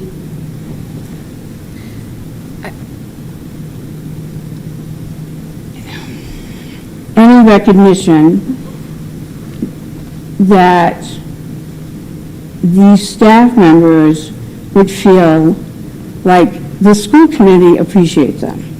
I think, and I spent a lot of time talking to a lot of different people in this district, and it's like, well, why don't they do anything for ESP Day? So I just think that's what I'm saying, even just sending out an email, which is not expensive, it's just, you know, coming up with a list of who the employees are. Joey posts something on Facebook. I know that it's late to think about a letter to the editor. I just put things in here because I want them to have. My question to Leah, do the principals get this packet? Yes. So they have a copy, so they have that information, and I did talk to Christy about it, so that they have some ideas that they could do within their own building. So doesn't have to be big, I just want some recognition for them. My instinct is that this falls under the purview of the principals for each school to support and recognize their staff and administration across the board, however, just everybody equally. But what I'm hearing you say is that the ESP community is looking for something specifically from the school committee. We don't do anything for we don't honor or put out anything for the teachers, so it's not like we're doing one and not the other. So, I mean, we can change I feel like it just more falls on the principals, but if Joy posts it in Facebook, that's one of the things. Yeah. Right. That's fine, because it's going out into the public, and it's which not. she does. So I just want to make sure that That it will be gets. happening, yes, and that's also Instagram. So that will 100% be happening as it always has been happening. So you're saying it's not specifically from the school committee, it's just the district itself? Right, okay, all right. I'm sorry that I worded that incorrectly. No, that's fine. I just want a clarification, Ms. Henderson. And I think that's what happened last year, is that we had this conversation without as many examples. You have quite a few today, which is great. But then it was kind of not quite under our umbrella. And as a school committee, we were supporting the administration to acknowledge the ESPs. Yes. That's what happened last year. So we knew that it was going out on. Sorry. There's something crawling on you. I got it. Social media and the principals. I'm done. But we need to take care of the bus drivers, too. You can have it back. So let's come back to the meeting. Yeah. That's fine. Yeah. But, so my question is, but that the administration takes care of the people within the building. How do we take care of the bus drivers? I think they're under aren't they under our, we have our transportation person, so it should fall under them. Faith Claswell. Excuse me, Rushnet. God, wrong Faith. Madam Chair, Sandy, I think this is a wonderful idea. I will say publicly, we really, really appreciate all of the education support professionals. And I think it falls, in my view, out of our scope a little bit, and I would put it back on the administration, however they filter it out, because I'm not aware, at least in my 4 years of being on the school committee, where we've done something for the teachers. I know we've clapped for the custodians during the pandemic, we clapped for the nurses, I think we clapped for our teachers, maybe, I don't know, did we clap for, your group, the ESPs? So I just think it falls out of our scope, but what we can do is give some direction to the administration to do, it sounds like this is already happening on social media, so I will personally put it over there and they can decide what to do. Yeah, I think we'll have Joy just speak to what we currently do, and then I think also we can also make sure that we reach out to Faith to put something out to the collaborative to get out to all the bus drivers. Yeah. Because I think that would be the one group we're missing. The one group that's not actually on property. Right. So that would be one piece that we definitely could seal it up with. Okay. So Joy Jordan, Community Engagement Coordinator for the district. I just wanted to lend a little clarity to the larger discussion, not necessarily this specifically, but there are numerous recognitions throughout the year that we try to acknowledge in as many ways as possible. Everything from November's National Native American Heritage Month, so we've prepared some materials to go out to honor that, to ESP Day, Teacher Appreciation Week, there's a School Nurse Day, there is a Custodians Day, there's an Administrative Assistance Day. We try to recognize all of those as much as possible. Generally using technology, so all of our social media channels, our website, and the principals' newsletters that go out to all the families and other members of the community. And obviously I'm open to other ideas, but a lot of this stuff is done already, and we try to, it's tough because it's one of those cases where if you start doing it regularly and you leave some category out, that's problematic. You want to remember everybody. So just to give you an example, I have a calendar up on my wall in my office that lists all of these different days of recognition, Principals Month, Assistant Principals Month. I don't think there's a Superintendent's Day, so you're out of luck. There actually is, I think, a school committee week. There's all sorts of things. Is there? So we do try to make sure they're all recognized and acknowledged. And I do want to give a shout out, we talked about this a minute, to our parent groups who do a really good job during Teacher Appreciation Week of recognizing everybody. And they do make a point to make little cards and gift cards that they run out to the bus drivers. They include everybody, not just sort of classroom teachers. They make that week full of lots of fun and treats that recognize everybody in the building. So that's the doing of the PTOs, and they do a really good job that week. So just to give you a little general information. Thank you. Thank you so much. All right, great. Cindy, do you have anything else? Are you good? I'm good. All right, great. Thank you so much. Thank you. Next item on the agenda is the creation of the International Trip Student Activity Account. Mr. Michael McMillan. Good evening, school committee. So we have another student activity account to ask for you to set up. And this is kind of there's really an administrative one to help with the management of the various field trips they have. So at the moment there's one account for managing all the revenue and expenditure for field trips. And when it's just when it's a day trip or something like that, it's more straightforward. But for the international trips, it just becomes a bit more complicated. So this is to make it a little easier for the administration at high school to manage those funds. Okay, great. Thank you. Any questions? Ms. Tully? So would it be, like say, for example, there are multiple international trips that are happening in one year.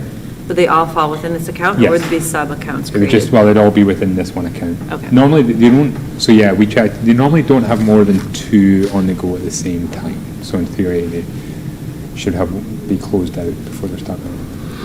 Do I have a motion? Or, sorry? Just wondering if, when you look at numbers at the end of the year, how will you be able to sort of then get a bottom line of this is what this trip was? So they already do, they already track, like, so even within in the current line, they have multiple field trips going out, and they track them on a separate spreadsheet, so they can track what's in and out, and so that each individual trip ends with a certain balance that's eventually cleared out. So it's not perfect, but to avoid having just too many accounts, they are doing some tracking on a spreadsheet. Ms. Henderson? Is there a lot of money that goes through that? Because just from experience of my only one international trip, the money's not going through the school, like we're paying the company. But often, well, it depends, different trips are run differently, but some of the time we receive checks, but also, so there's a couple of things that can happen. Often parents are paying the companies directly, but there may be other costs that are not paid for by the company, and sometimes the company gets us checks to pay for things, and so just all those are going through that account. Okay. Do I have a motion? Ms. Henderson? I move to approve the creation of a student activity account for high school international trips. And a second? Second. Questions or discussion? Seeing none, all in favor? Aye. Opposed? Abstentions? Motion carries. And update on the Portrait of a Graduate Development Team process. Do you want to talk about it since I wasn't there yesterday? Sure, I'm happy to speak, and I would volunteer Mark too, to add and augment and add some color and dimension. So we are moving forward with what is the development team. It's a group of about 30-ish folks who are now sort of calling all of the data that's been gathered from the survey and the focus groups, and are going to be sitting with it, discussing it, sorting it, talking about it between now and the next couple of months, as we said. And we just had our first data meeting last night. I thought it was really interesting. We had some really good conversations in the groups that we were out of, or that we were broken into. So the process is moving forward. Very exciting. Anything to add? Mark Smith, Director of Curriculum Instruction and Assessment. The only, just to add a little more color to the conversation, as Ms. Tolley said, we did have a meeting last night, so of the meetings that we have, all but one of the meetings is facilitated by the consultant group that the committee approved. And that one meeting was last night. So last night's meeting, I facilitated, and the purpose was for us to spend time as a development team digging into a whole slew of data. Some of it was, as I mentioned, to the group that met last night, was data that has been collected specifically for the purpose of portrait of graduate, or related to activities, or from activities related to portrait of a graduate. So, as an example, the survey that went out to the broad Monomoy community, that survey data was in there. The activity that we did on October 7th with the faculty, there was some survey data that went with that, as well as focus group notes from that activity was in that folder. The focus groups that were run prior to the development team starting, all those notes from there were in there. And the first meeting that we got together as a development team, the facilitators ran us through, I guess what I would call a brainstorming activity, and that generated some notes. So that was in there. And in addition to that, in working with the facilitators prior to, in our work as a smaller subcommittee, they had asked me primarily to put together a bunch of district data that would help give the development team a broad picture of the district. So, MCAS data, AP data, PSAT data. I have those just like slews, enrollment data, some stuff that I put together specifically for the purpose of the development team, and stuff that I put together for other presentations, some stuff that actually Michael had put together for our administrative retreat, stuff I had put together for our administrative retreat. So there was all that stuff we went through yesterday, and then the consultants had given us sort of a protocol to go through last night. So that was what we went through last night, and we broke into 3 groups and went through that protocol and generated some more information that I was actually just working on back there, getting organized, and I'm going to share back out with a larger group. And then the consultants actually was texting with this morning. They're already working on the next step, which is, I think we meet on not this next coming week, but the week after. We'll move into starting to take, yesterday's activity was sort of generating a comprehensive list of traits, and then we'll start the process of starting to cull those down. Great, thank you. Any other questions? Sounds exciting. Progress. Mark did a phenomenal job facilitating last night. Oh, thank you. Excellent. Great, thank you very much to everyone. Moving on, Mr. McMillan, capital plan. Oh yeah, so good evening again, still Michael McMillan, still business manager so far. So as part of the budget process, and kind of alongside the budget process, we develop our capital plan for the district, and obviously the priorities we identify in there will become a part of our budget request. So we just wanted to give you an update on where we are with our capital process. It's sort of something we start in the summer, late summer into the fall. The Director of Facilities, Rick Travers, and I walk through each of the buildings. We meet with the head custodian in each building, and we'll have a discussion with the principal as well to identify all the needs within the building. And then we'll go through a process where we kind of collate a list of all those needs, and then we will assess those needs and come up with a 5-year plan. So what is capital? So I just wanted to stop for a moment to recognise the items that kind of get onto this list. I mean, we start with quite a restrictive list, but we do open up, and anything that's really a significant impact on our buildings or on our budget normally gets onto the list. But it is any equipment purchase over $5,000 per unit price, and any maintenance project which is over $150,000. So that's, strictly speaking, that's what is the definition in this. That's the state charter of accounts. and by a reference, that's what's in our regional agreement.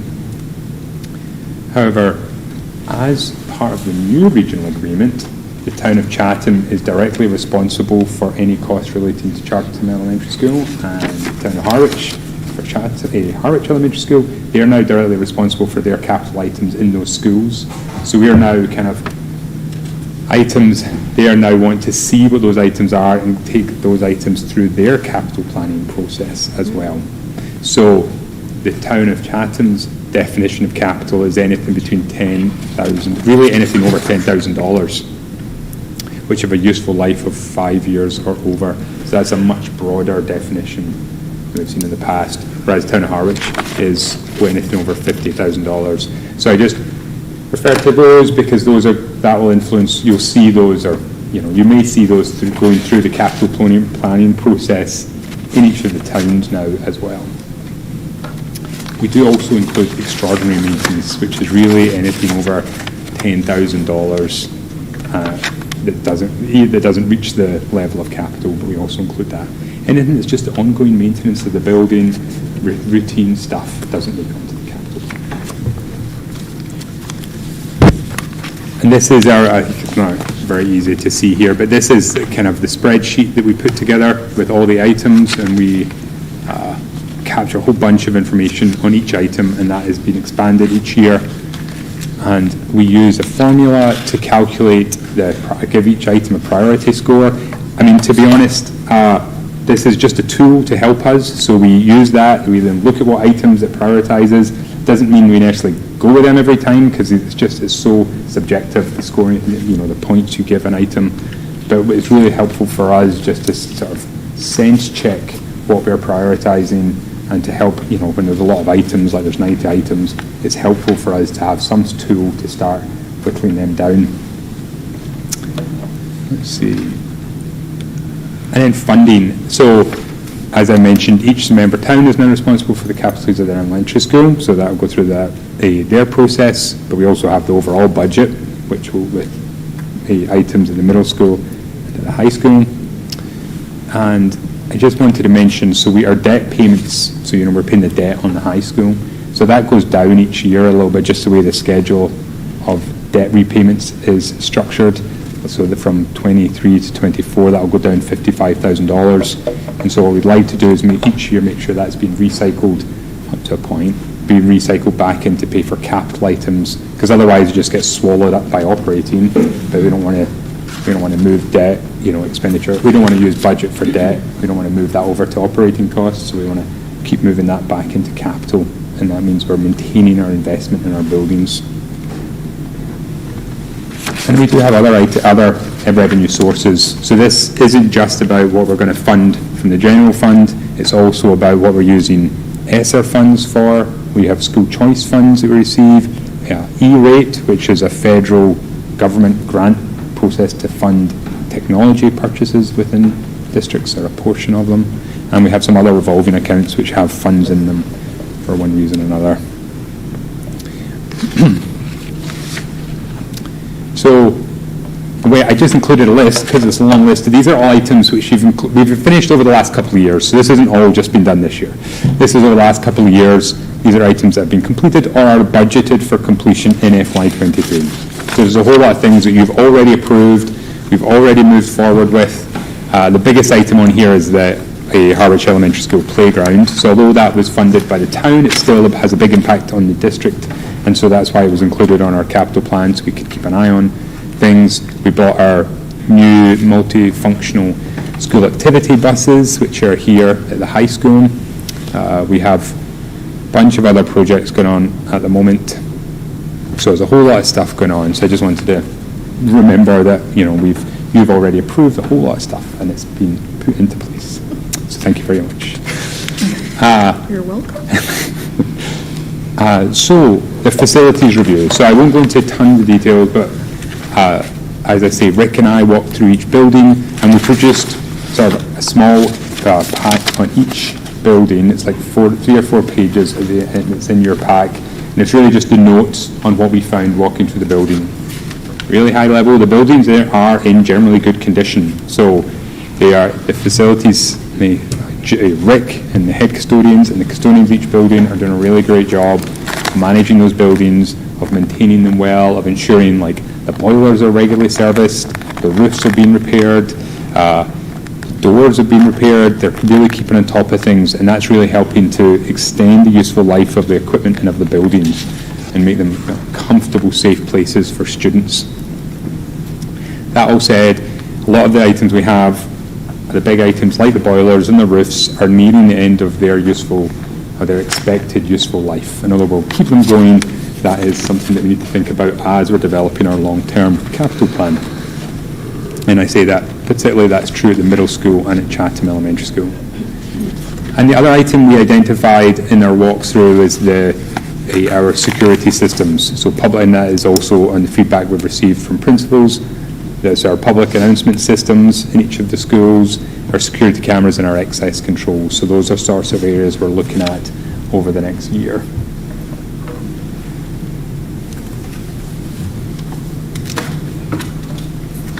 So this is one thing we've done just this year, which is new, which we've put together our list. We've started to list key parts of the building, or key components, identified their expected useful life, and then look at what their current age is. And this is the age they'll be going into next financial year.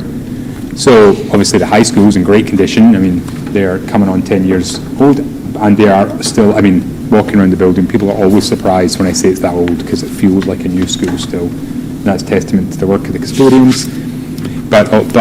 And Harwich is in decent shape as well. I mean, 20 years old for a generator and a boiler is still, especially ones that are being maintained as well as ours are, that is still plenty of life left in those facilities. However, the middle school and Chatham, you can see they're both coming on 26, 27 years old. And once you get to 30 years old, efficiency starts, or the efficiency is going down, has already started to go down. And also you're just looking at more repairs, you run into more issues, more components are obsolete and can't be replaced, and all that, those costs start to go up.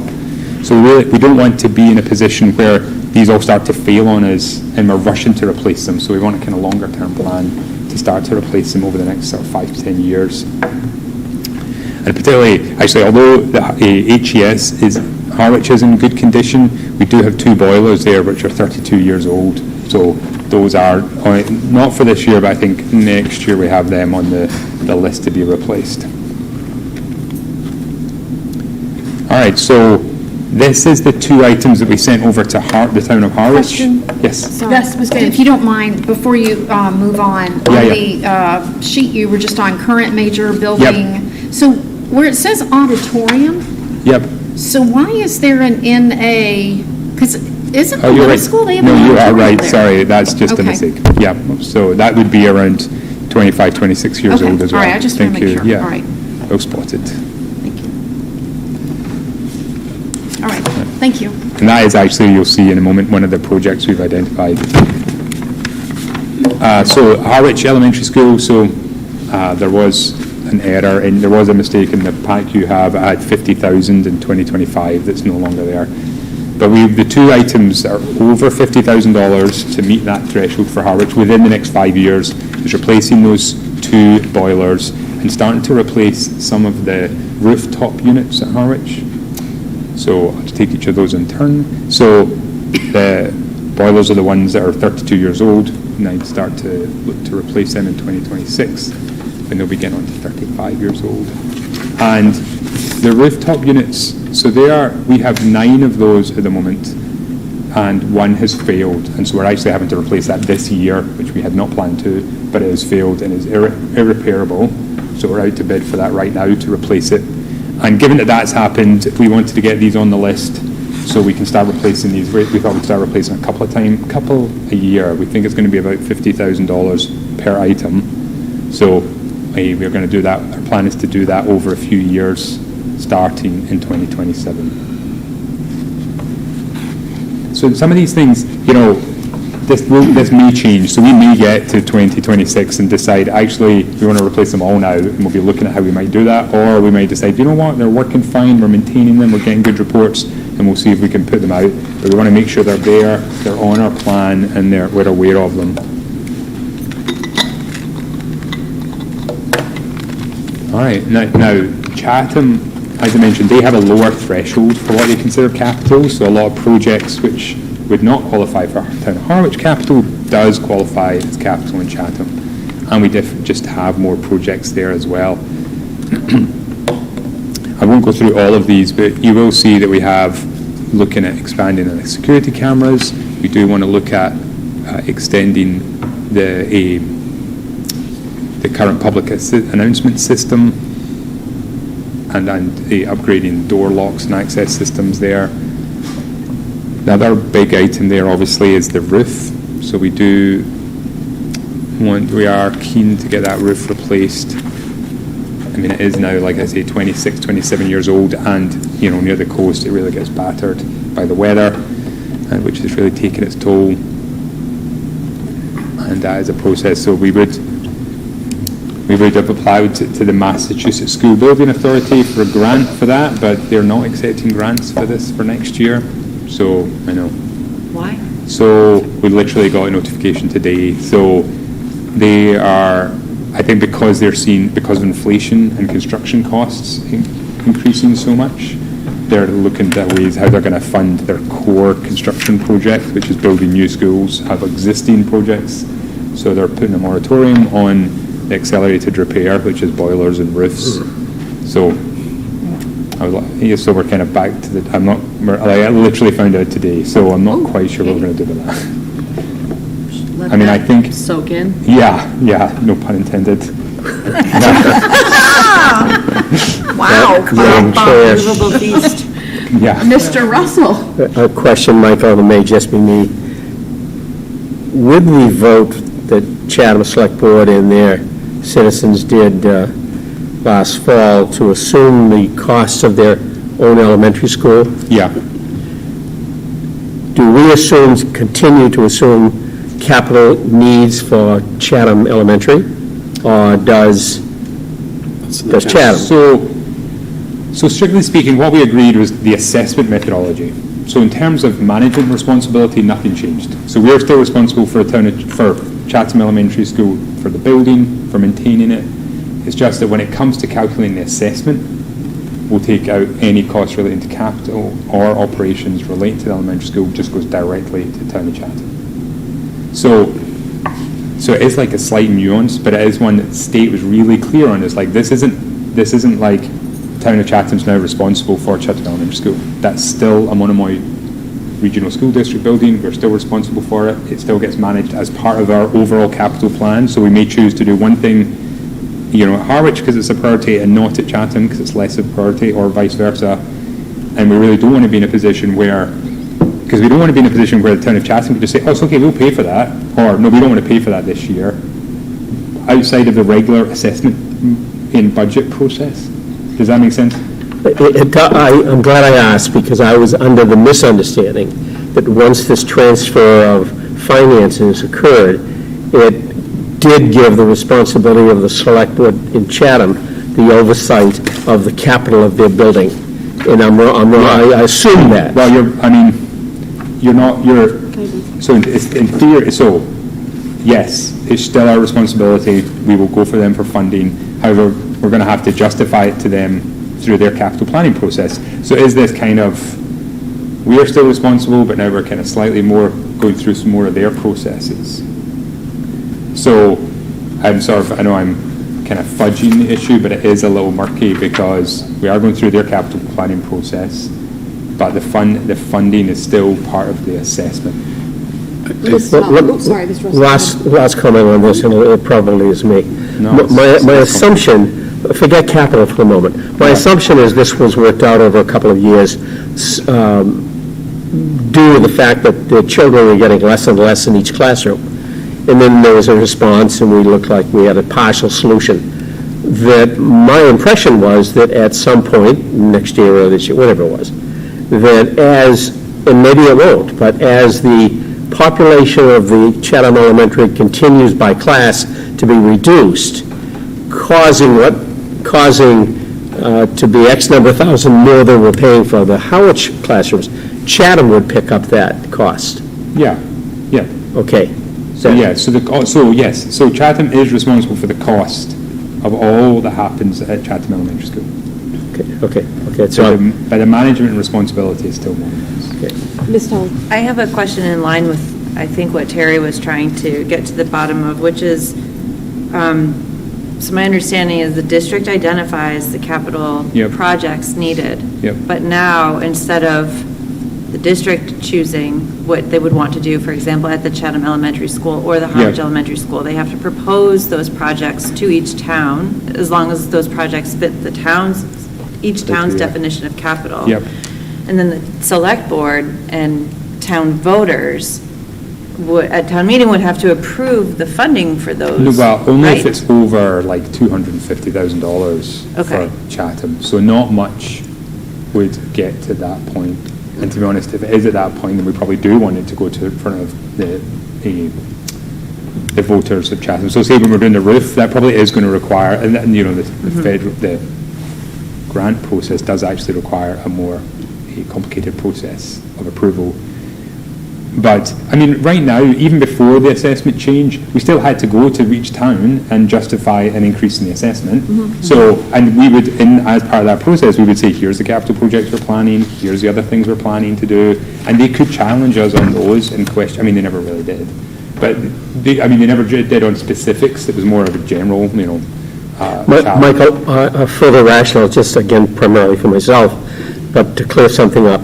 I fully understand why Monomoy Middle School, that has whatever it is, 3/5 Howard kids learning in that building, 2/5 Chatham, that the school committee here in our budget covers that. Yep. Whether it's a roof or a shingle. The Chatham Elementary, part of the issue the last 2 or 3 years was there seems to be a vast majority of Chatham children there.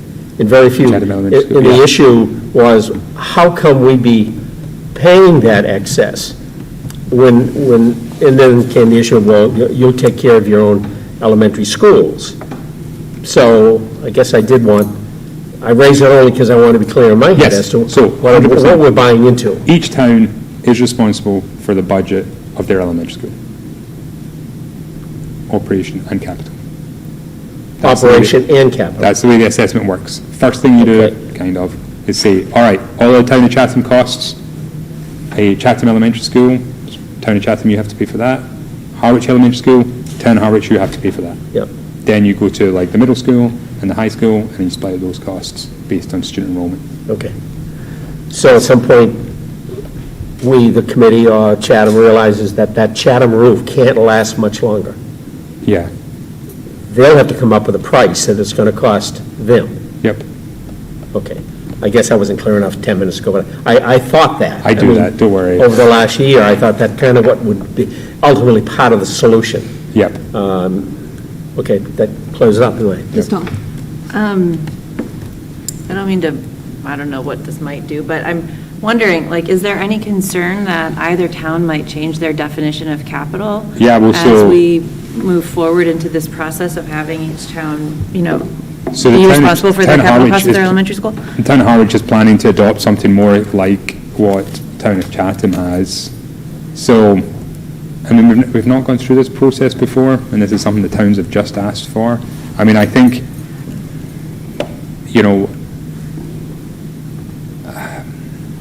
I guess, so to be honest, I don't know how it will play out. So if, say, the town of Chatham said, we definitely don't want you to do that, or the town of Harwich said, definitely don't do that, then we would have to continue those conversations with the select boards and their capital planning committee.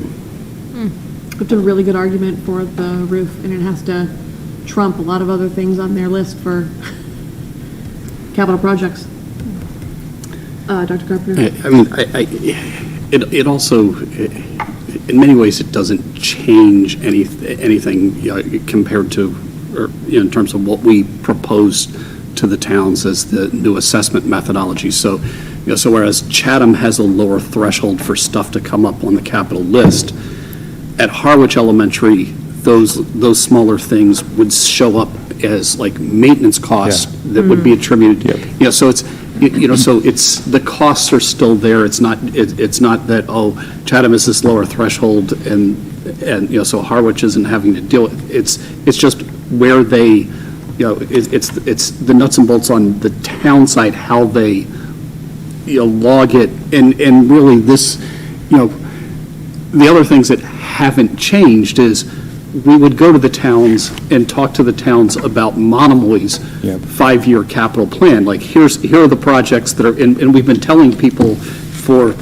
years now that the roofs are starting to get aged at the middle school and Chatham Elementary. It's just that now for the town of Chatham, that roof prior to this change in the assessment methodology, that roof used to be subsidized 3/4 of the roof by Harwich, the way the assessment calculation had been. But now, the town of Chatham wants to know what these big projects are, because that roof for the elementary school is all Chatham now, and but those air handlers at Harwich Elementary School and those 2 boilers that that Michael was bringing up that are going to need to be replaced soon, that's going to be handled in the Harwich assessment for Chatham Elementary School.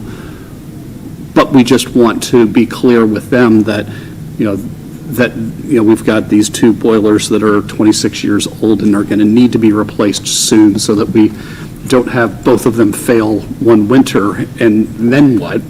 And that we have these rooftop units that that are starting to fail because of their age, and that we have let's plan on getting these these replaced, and and you'd have the same conversations that would happen when we would provide the Monomoy plan that had all the buildings.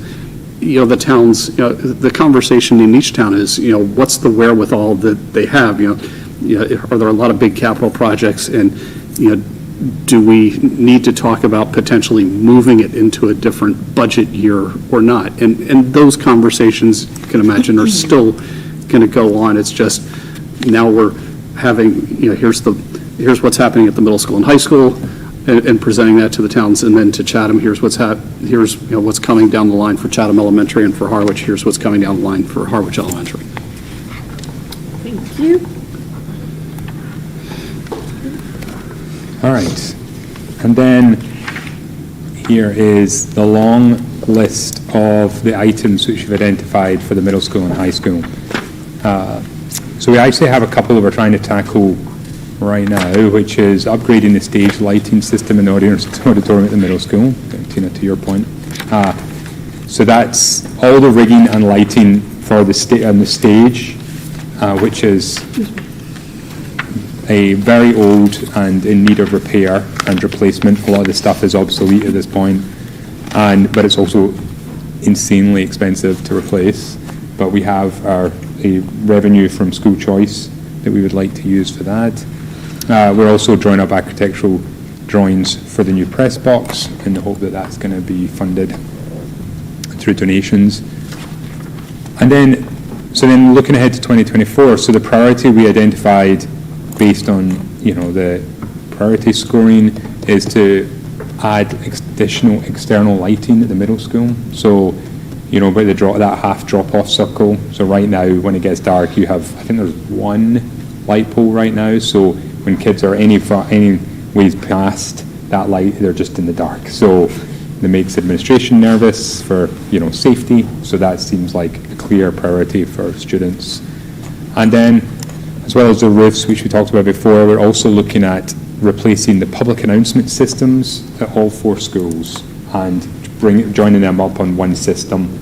Right now, at the moment, they have public announcement systems in all 4 schools. They're just patchy. They don't have a great functionality. Patchy in the sense that not so much here at the high school, but the middle school, where there's some areas that aren't reached by the public announcement system. So that's when they're doing an all-call or making an emergency announcement, they're not always fully audible in all areas of all buildings. So that's something we want to rectify.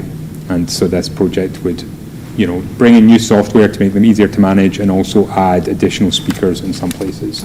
So we're able to use the speakers we have, but we want to add to that and bring in different controllers and software. We would also like to replace the pickup truck that is shared between the middle school and Chatham.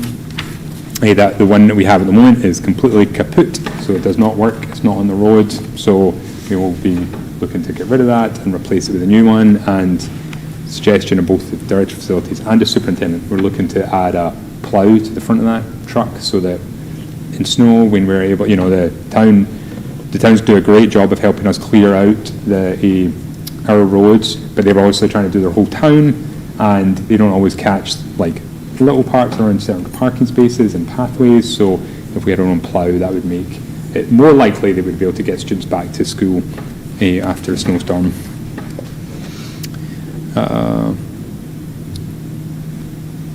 One other, let's see, and also, let me see what other projects, the roofs we talked about, so that's kind of up in the air right now. And starting to replace the boilers in 2026 and so on. All right, any questions about that list?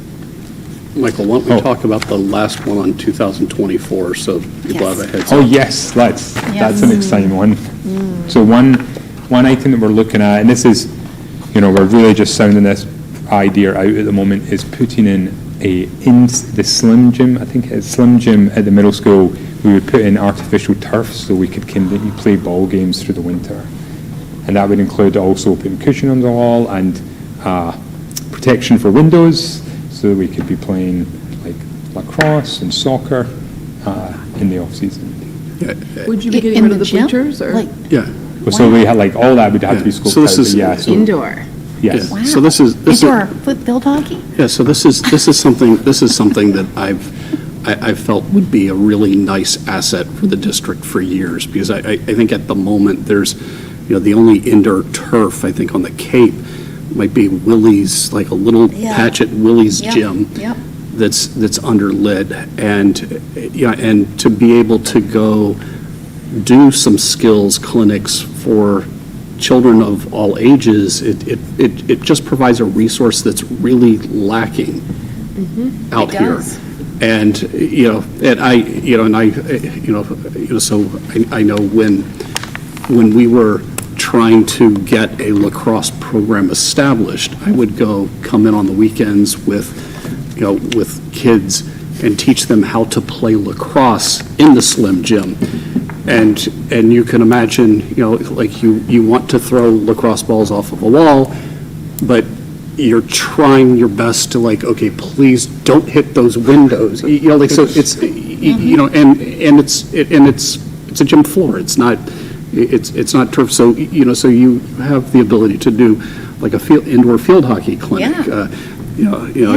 Indoor soccer for kids, lacrosse skills. I think it would provide a really great resource that's just lacking out here on the Cape, period. Exactly, it's a revenue stream. Yeah. Also, the funding for that would come from our building use fund. So we've built up a reasonable balance of over $200,000 in that revolving fund right now, which is from people using the building and renting out any of the buildings, and they pay for it. And over time, that has built up a substantial balance. And so this seems like a great opportunity because we would reinvest in the building, and it would help to generate more income. So Yes, absolutely. seems like a good use. I don't know why I'm raising my hand. What kind of revenue do we have in that budget, in that line item, excuse me? Over $200,000 From renting out the property? Yes. And okay. All four buildings. And what Yeah. can that also be used for? For anything toward the buildings. For anything I mean, towards it has, the building? yep. Because you know what I'm looking at. What? I'm looking at putting a turf field for $150,000 I would say in that. 2024, but I'm looking at replacing the building external shingles and trim of the middle school out to 2026. So, Priority-wise, I would say that building's in really rough shape. yep. So, I mean, it's a conversation to have Yeah, yeah. I down mean, when we get so- into the nitty-gritty of Yep. it, but that would not be on my list of goals right now. I understand that we get revenue from it, but we're also getting revenue, obviously, from other areas, so Yep. there's definitely other things on the list I would move forward ahead of that. I don't mean to be the bad news. No, bearer. I know, and I mean, I think it's a good point. I mean, I think there's always about trying to get a balance between, maintaining the property at the current level, but also seeking to push things to make them more appealing and more attractive to students and a more enjoyable place for students to be. I mean, we are also conscious of a new DY middle school coming online soon, which is going to really provide a lot of competition, and that will affect our school choice numbers, I'm sure. Also, Free school is much more appealing. Pardon? A leak-free school is Our much more school, our appealing. middle school is leak-free right now. The last rainstorms we had no leaks that I saw, no leaks. So the Rick and Rihanna have been working with our vendor, their contractor, to help solve a lot of the problems. So last time and there's been a lot of water, a lot of rain in the last month or so, and we've not had any leaks. So, yeah, I mean, I think it's a totally reasonable challenge, and I think it's a difficult one for us to, stick to. But I do think that making this building more enjoyable and directly impacting students, I think it's a good cause. But yeah, I'm not totally arguing that appreciate it's not a your good point. cause. I mean, 100%, yeah, it'd be great. It's a bonus as far as I'm concerned, but we've also pushed out our trucks dead in the water, but that's not. No, that's the other truck. That's drowning, but it's still afloat. At any moment, the truck's gonna die. No, that truck's not. That truck's good. So what's this one in here for 80,000? That's we have two trucks. So one we're hoping to replace next year. That's the one at the middle school. There's a heck of a lot of things on here. I totally agree. Turf, but, turf would be totally wonderful. Agree. Yeah. Mr. Russell and then Ms. Tully. Thank you, Madam Chair. It's not within the budget. I've raised this in my own mind the last couple of years, and it's very minor considering the amount of money. But I think it says something as you drive into this new high school driveway. I commented a year or two ago there. I've never stopped and walked around, but there has to be at least 6 to 10 dead trees that are sitting out here. Yep. And I don't know the cost of them. They're the smaller ones, but of the past 10 or 11 years, that number has died. And I'm wondering if it's either a high school thing and they have a fund that could have, now the classes have no money, but that would be one way of doing it, to replace those trees as a gift. Or we take a look with you and Rick and find out how many are dead. I have not stopped, so maybe some are just hanging in there.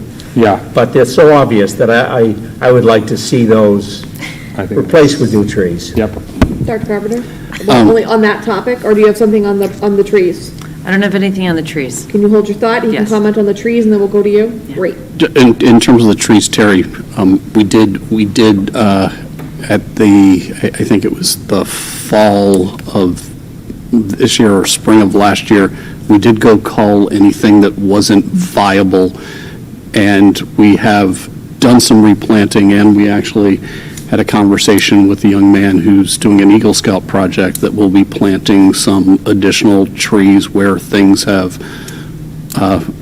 failed to thrive. So I think they, what's standing out there now are still alive and kicking as Monty Python. Dead in your eyes, alive in another eye. Not dead yet. Ms. Tully? Back to the building use funds. Yep. Can you clarify? So it's the combination of income from all 4 of the buildings? Yep. And then there's discretion, full discretion to apply that fund to either building? Yep. In any amount, there's no sort of parameters around X% should go back into each building or anything like that? Nope. Okay. I mean, we don't have such a policy, no. Okay. Great. Most of them have in this bag. Mm-hmm. Yeah. Does that sum up, or we have All right. I'm almost there. Don't worry. We also have all these other items, and these are smaller items, although we're going to group together. The one I guess I'd like to highlight is the security cameras and replacing some more carpets in the middle school and upgrading some of our locks and access control systems. And we are using ESSER to replace some of the mini splits, the air conditioning units at HES and the middle school, and they're well beyond their useful life and, obsolete at this point. All right, so that's the summary. So from the budget, and this is just the plan, so we haven't put this through the grinder that is the whole budget process, so we will be coming back to you to do that whole, go through all that process, but we are looking to replace that external lighting. I think that will definitely be in the budget. I really hope we'll get the PA system in there as well. Obviously, they have a question up in the air right now about the MSBA application, hoping to do the truck and do some carpets. We're then using school choice and ESSER funds to check off some of those other projects. And we are in a great position right now, particularly with those ESSER funds, where we are able to do projects. To be honest, the biggest limitation on us right now is just us finding the time, because it's, I'm doing all the procurement, Rick's doing all the management, all the vendors, and Jim does the tech IT projects, so it's just capacity is one of the biggest challenges for us. Question? Yeah, Ms. Games. As it relates to the ESSER funds, so Yep. does that, is FY '24 the last year? Yep, FY And 24 what into is the rule? I mean, do you have to spend it, like, by the end of FY '24, so you have to get this done and paid for? It's September of 24, so we have that summer as well. So it's a little bit into FY '25, but not So you much. can carry it through the So, but summer. yeah, if you're thinking FY '24s are in, that's about right. So, winter, spring. I mean, you can, there is, I think I can't remember if they passed it, they were looking at passing some legislation, so if you'd had the work done, but we're still paying for it past the end, by the end of September 24, that would be acceptable. But, yeah. Okay. We're trying to spend all that money by then, yeah. Ms. Colley? So what you just brought up about there being, an issue with capacity, or, Yeah. that's it's a factor. Yep. Is that acutely related to this influx of funds that we have, the ESSER funds that allow us to be Do working more on these projects. things? Or is this sort of a condition that you see, like a challenge with capacity, moving forward with capital projects into the future, where this might require an additional staff person to, support moving all these capital projects forward? I mean, I definitely think we're in a, yeah, I guess, I don't know, so this is a slightly unique situation. I mean, I guess there's two things. I mean, everybody always thinks they're too busy, right? So, and I think Rick and I and the principals, and we're ambitious for the buildings. We want to achieve a lot, and I think that is sort of driving a lot of these lists that we're like, let's do all these things because we want to get them done, and we have the funds. So I think that's kind of an ongoing thing. I think that the ESSER funds we have available is unique, is a unique situation.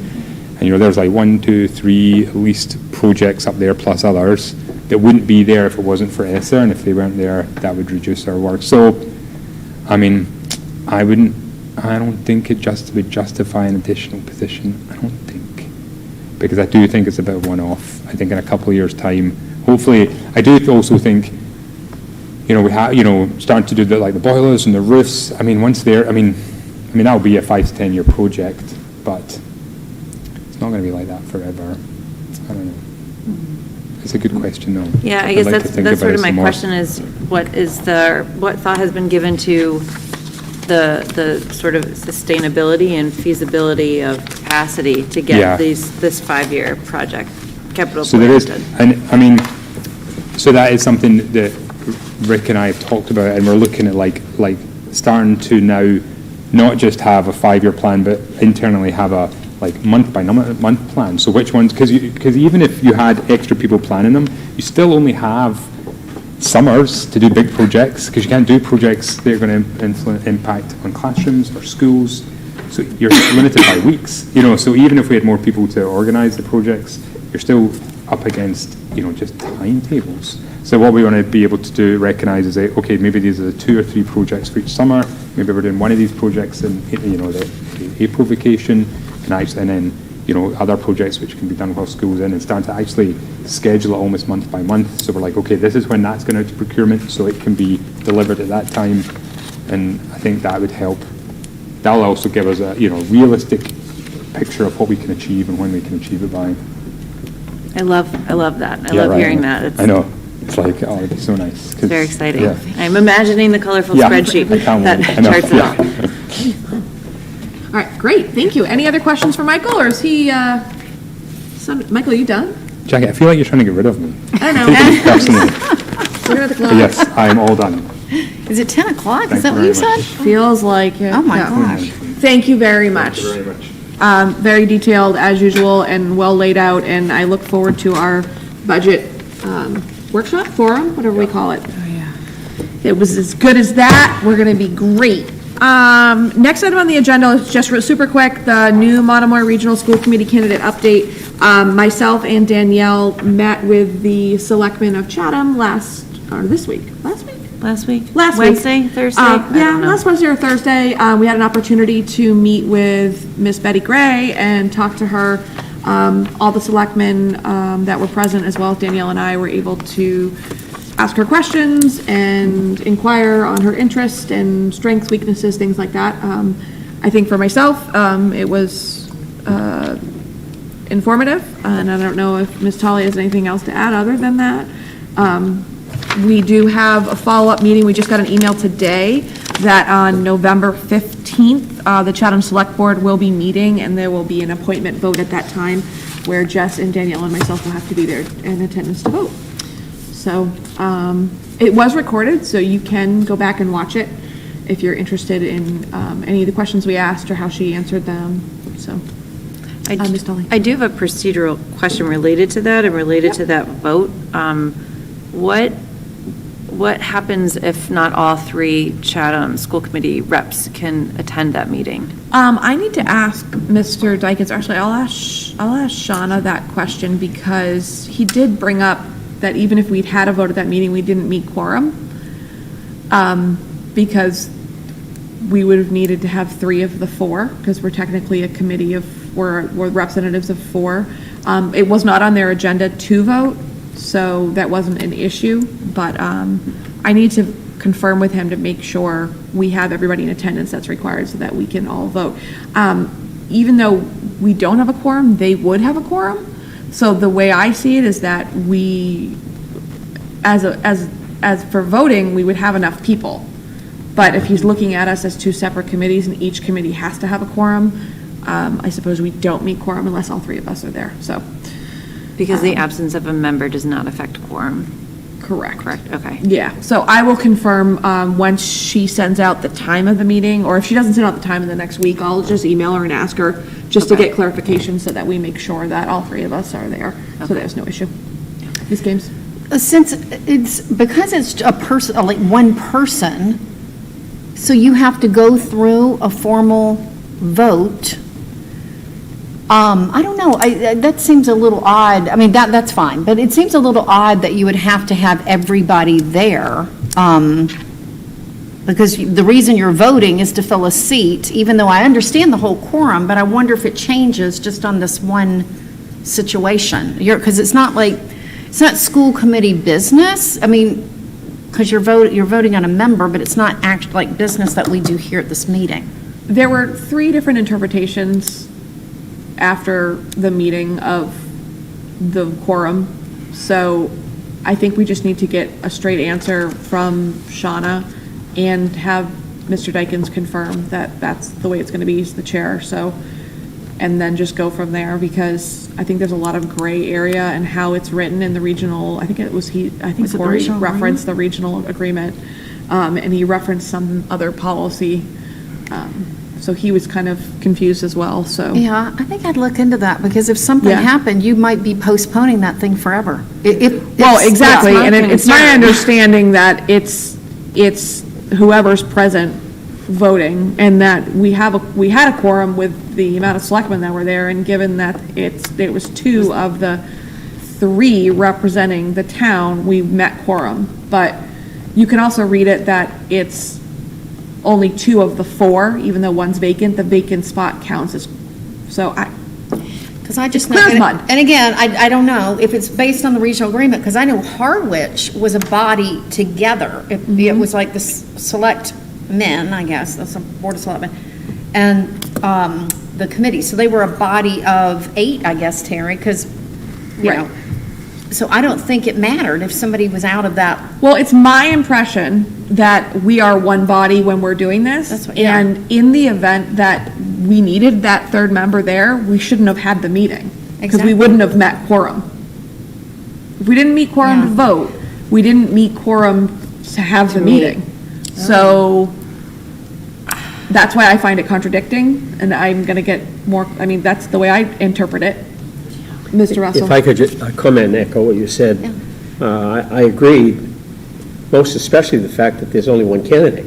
Yes, exactly. And they must know that if they say, we'll vote tomorrow, then I can understand that, meaning the Chatham board. But by saying, we'll vote in 3.5 weeks, to me, that's all wasted time for this woman to be able to join us. Yeah. So with only one there, I couldn't understand the logic. I happened to attend because I was free or something, and I was just wanted to meet her. You're curious, come on. And I found it strange on the way home that how come they just say motion to select this person? I asked that after the meeting, because when we had our previous vacancy in Chatham, it was a total virtual meeting. There were 2 candidates, and we voted right then and there. And so I was very confused as to why that wasn't the case and why that wasn't put on the agenda when the agenda was made. I'm wondering if it was an error and not put on the agenda, or I don't know, I can't speak to it. So I'm curious if it was just an error and that's why we didn't vote, but my impression was that we weren't supposed to vote and it was supposed to be there to just have the discussion, and then by process, the next time we would meet, we would vote. So it was kind of, I'm not sure who was driving the train, but my point stands that if we didn't meet quorum to vote, then we didn't meet quorum for the meeting, if that's how you're gonna look at quorum, so. Ms. Tully.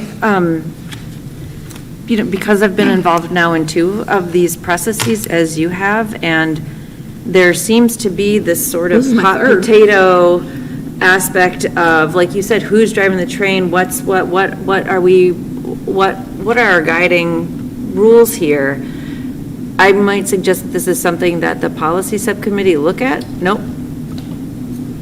One suggestion also is, I don't think, and I could be wrong, that our regional agreement, as it's been cleaned up, I don't think it has a statement in it saying that upon absentee of one member, the a quorum will be formed by the 3 remaining members, et cetera, et cetera. There's not a statement in there that says that.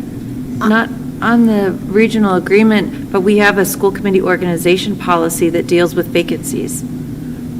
We do, but the vacancy is the ownership of the town. So the vacancy is not specifically ours, but it's the town's vacancy.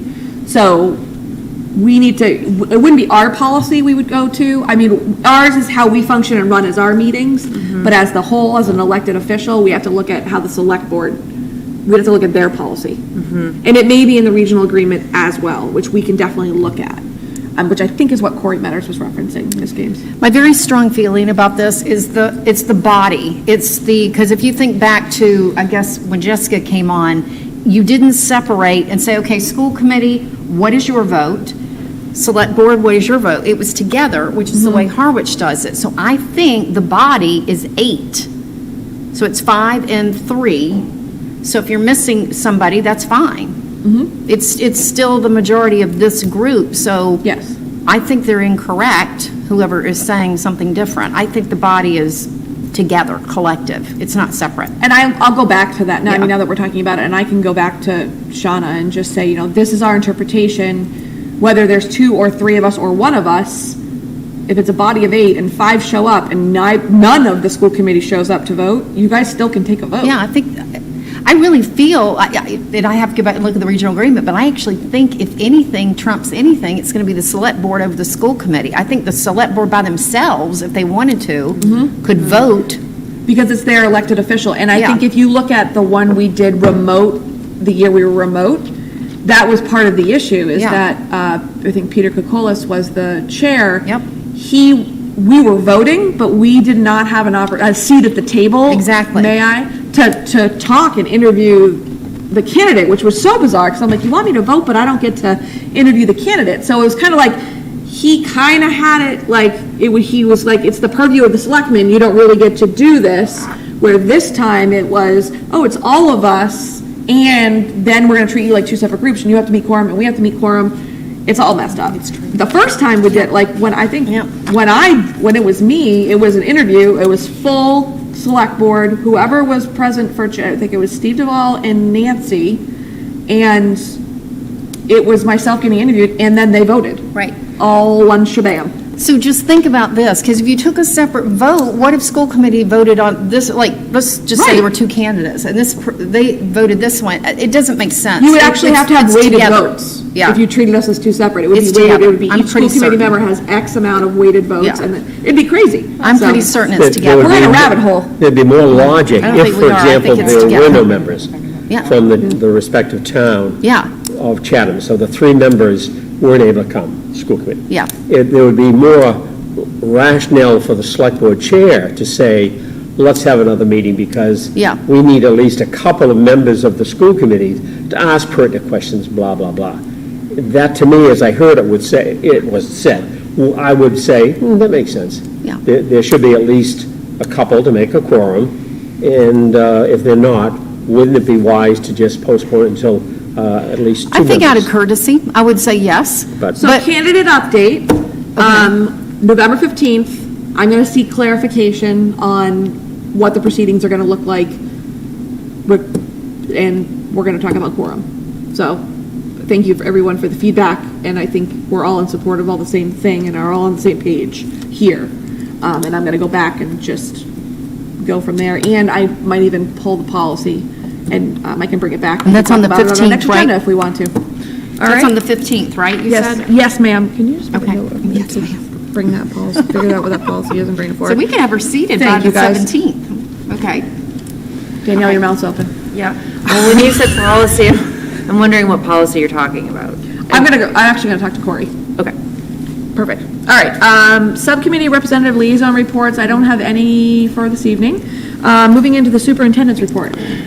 Some quick recognitions. We'd like to recognize Shaw's that donated $10 gift cards for the 10th annual food drive to support veterans and their families on Cape Cod. Food can be dropped off at Harwich Elementary School front lobby next Monday through Wednesday. I'd like to congratulate Sergeant Bill Massey, our school resource officer in Chatham. He was named the recipient of the Excellence in Community Outreach and Prevention Award for the Berkshire and Cape and Islands Counties Project Safe Childhood Education Series. Project Safe Childhood relies upon the ongoing efforts and relationships between law enforcement agencies, schools, advocacy organizations, and others to protect and defend children from exploitation and abuse. The award recipient demonstrated an ongoing commitment to keeping children safe. The award recognizes Bill's hard work and dedication to work collaboratively and to keep pace with those who seek to harm children. To just acknowledge that at the high school today, students participated in the Credit for Life Fair. Thanks to Cape Cod 5 for hosting the event for the students. Cape Cod 5, the Credit for Life Fair is a nationally recognized program designed to help high school students develop personal financial management skills that they will use throughout their lives through actual budgeting and financial planning activities that happen during the fair. Congratulations to the students in the High School Political Action Club and teacher John Dixon for hosting a congressional debate between Representative Bill Keating and Jesse Brown. The students in the club organized and moderated the debate, asking many thoughtful questions they had crafted. The auditorium was filled with high school students who came to listen, a testament of the excellent civics education going on here.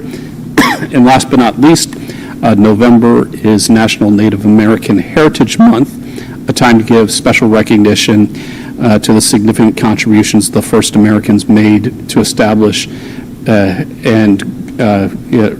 the establishment and growth of the United States. And in our region in particular, the name of our school district is derived from Monomoy, Wampanoag term meaning a mighty rush of water, and from the Monomoyet, one of the villages of the Wampanoag Nation. We honor and acknowledge that our schools are located upon traditional lands of the Wampanoag people and pay our respect to members past, present, and future. Thank Every you so minute much, Dr. matters. Carpenter. That's right. Great. And we have one action item left, which is the second reading of the 22-23 superintendent goals. Do I have a motion?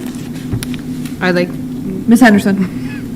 I'd like to make a motion to approve the 2022-2023 superintendent goals.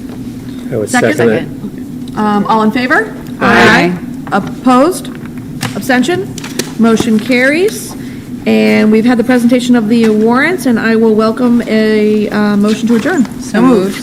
And a second? I would second. All in favor? Aye. Abstentions? Opposed? Okay. Good night. We're adjourning at 9:37. All righty.